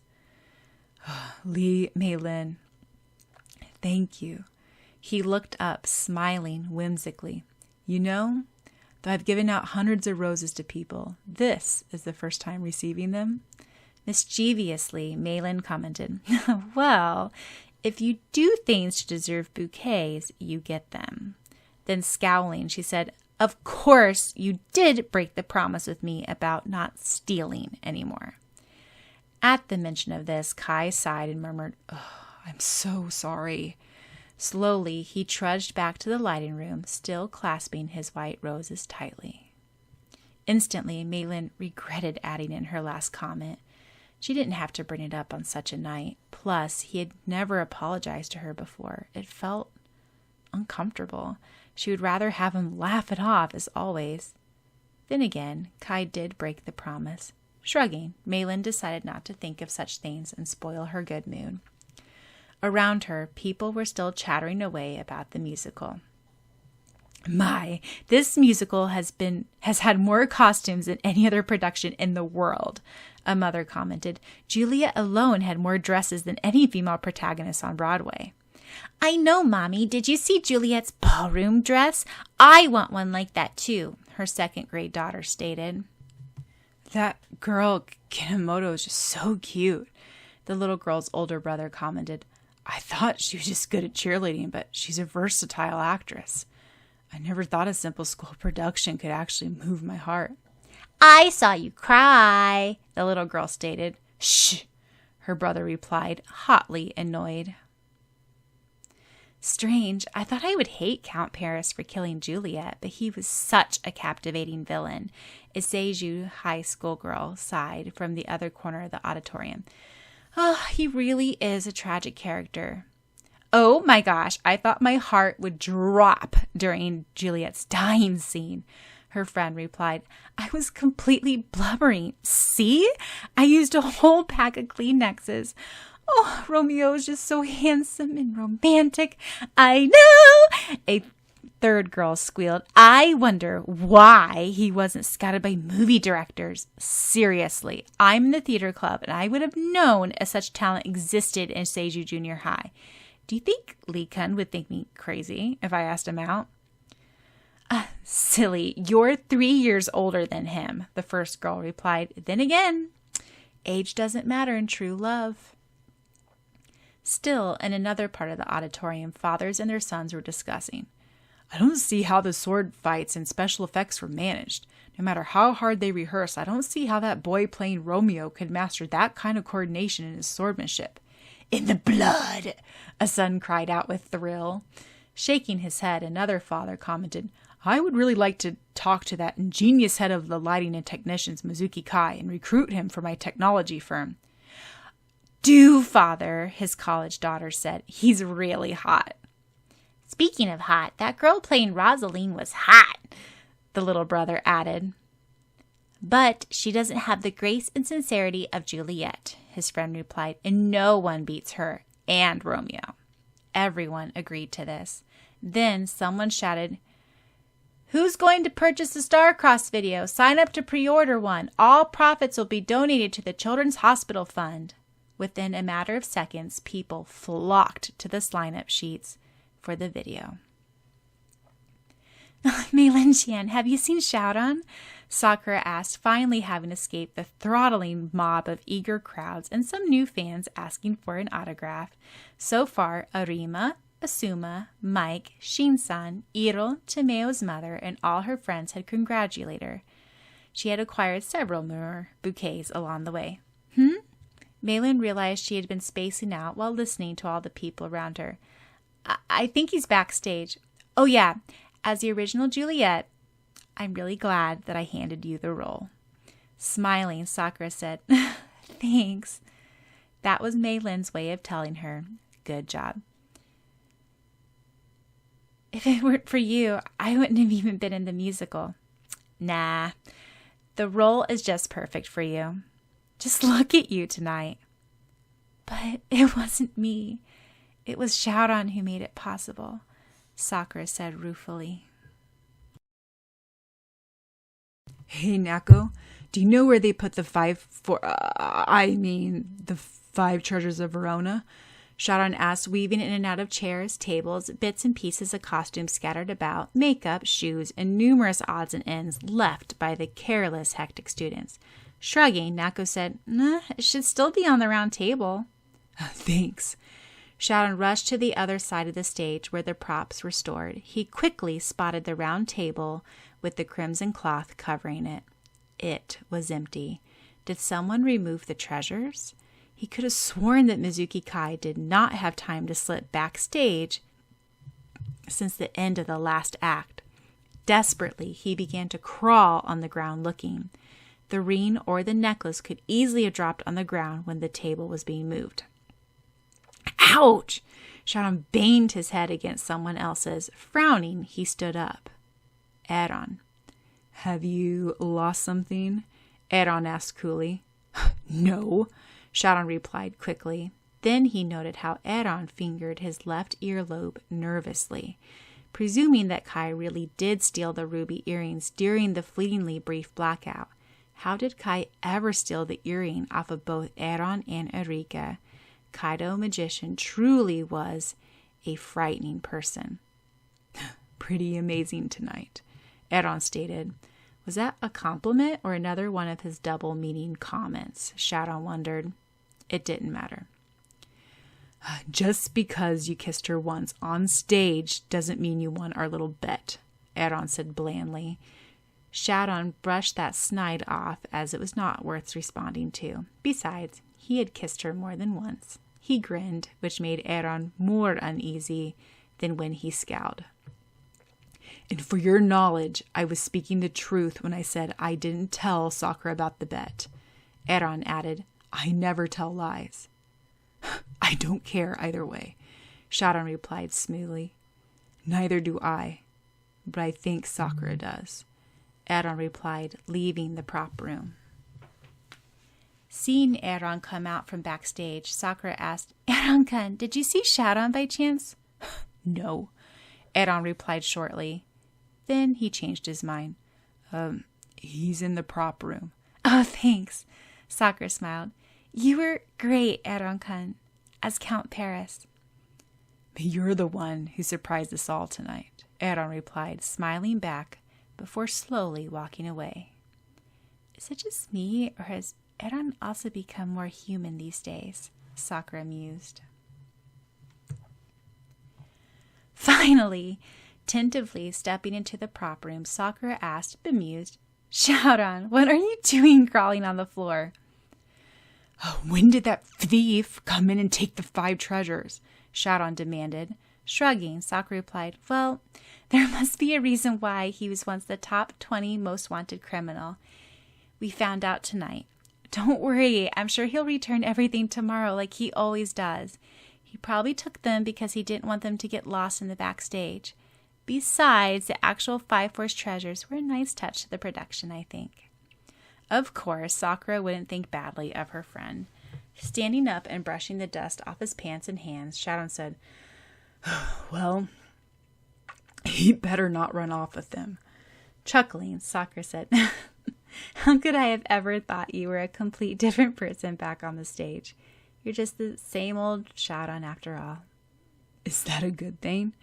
Syaoran asked, raising an eyebrow. Pretending to think for a moment, Sakura replied, well, Romeo is more romantic, courageous, sincere, gentle, loving, kind, and poetic, but on the whole, plain old Syaoran is just fine.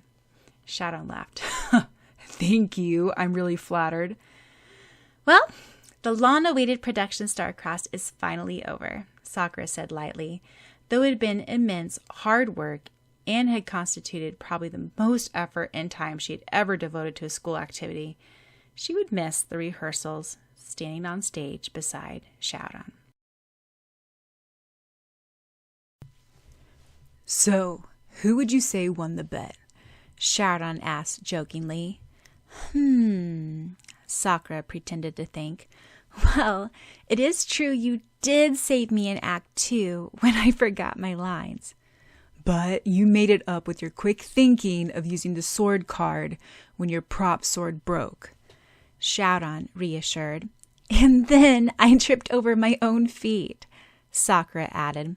But it looked really natural and in character, so no one noticed. Both of us added in lots of frivolous lines, Sakura continued comically. Everyone thought it was a part of the script, Syaoran said, sweat dropping. I hope. Laughing, Sakura said sheepishly. Well, overall, we made quite a few mistakes, but luckily it all flowed in as a part of the production. But truthfully, and you know this yourself, you were a notch more on top of things, and you did save me more than once. So I admit fairly that you won the bet. With a smug little smile, Syaoran stated, well, it might not have been quite fair. You see, I had a good luck charm. This girl that I know gave it to me. Aren't you jealous? Very, Sakura replied agreeably. If she had kept it, maybe she would have won the bet. Even so, you have completely earned my respect by your ability to conquer the fate, Syaoran said softly. I take back every single discouraging thing I've ever said to you about you being the card captor. You were strong and forcible. I wasn't able to do anything to help you. Silly, don't you know that it was because of you that I could seal the fate? When I was hysterical and out of control, you brought me back to my senses and allowed me to think straight again. Without your presence, I wouldn't have had the courage to try to defy the fate. Thank you, Syaoran. Thank you for being beside me once more, Sakura said. What else do you think I'm here for? Syaoran asked, crossing his arms. Then he grinned slightly. Hey, do you remember what we wagered over? Hoi! Sakura racked her brains in dismay. A kiss. He surely wasn't serious. I guess I already collected it back on stage, Syaoran reassured quickly, seeing the alarm on Sakura's face. You know, I once heard a quote, in love, there are 2 winners. That makes sense, Sakura mused. like in Romeo and Juliet. Anyway, I don't know about you, but I wasn't taking our whole bet business seriously. I don't like competing against you, Syaoran said. Riley, Sakura commented. I would have thought otherwise. Wincing at the mere memory of his one-sided rivalry against her years ago, he asked, still persistent, Hey, are you still busy tomorrow? Well, Ota-san and Oni-chan are both back now, so I'll probably spend the day with my family. And there's going to be a post-production party tomorrow at Tomeo's house for all the people involved in Starcrossed. You'll be there, right? Sakura replied. Maybe, Syaoran replied, heaving a sigh. Maybe someday I will be able to tell you my true feelings. And maybe then you will listen and believe me. And meanwhile, I will continue to stand by your side and never leave you. Because years ago, I swore that I would protect you from harm, and that I will keep that bright smile on your face, like the one you're wearing this evening. Even if the stars cross our path, I will reach for you and look after you, or die in attempt. After all, there is no chance, no destiny, no fate that can circumvent or hinder or control the firm resolve of a determined soul. Quote by Will Ella Wheeler Wilcox.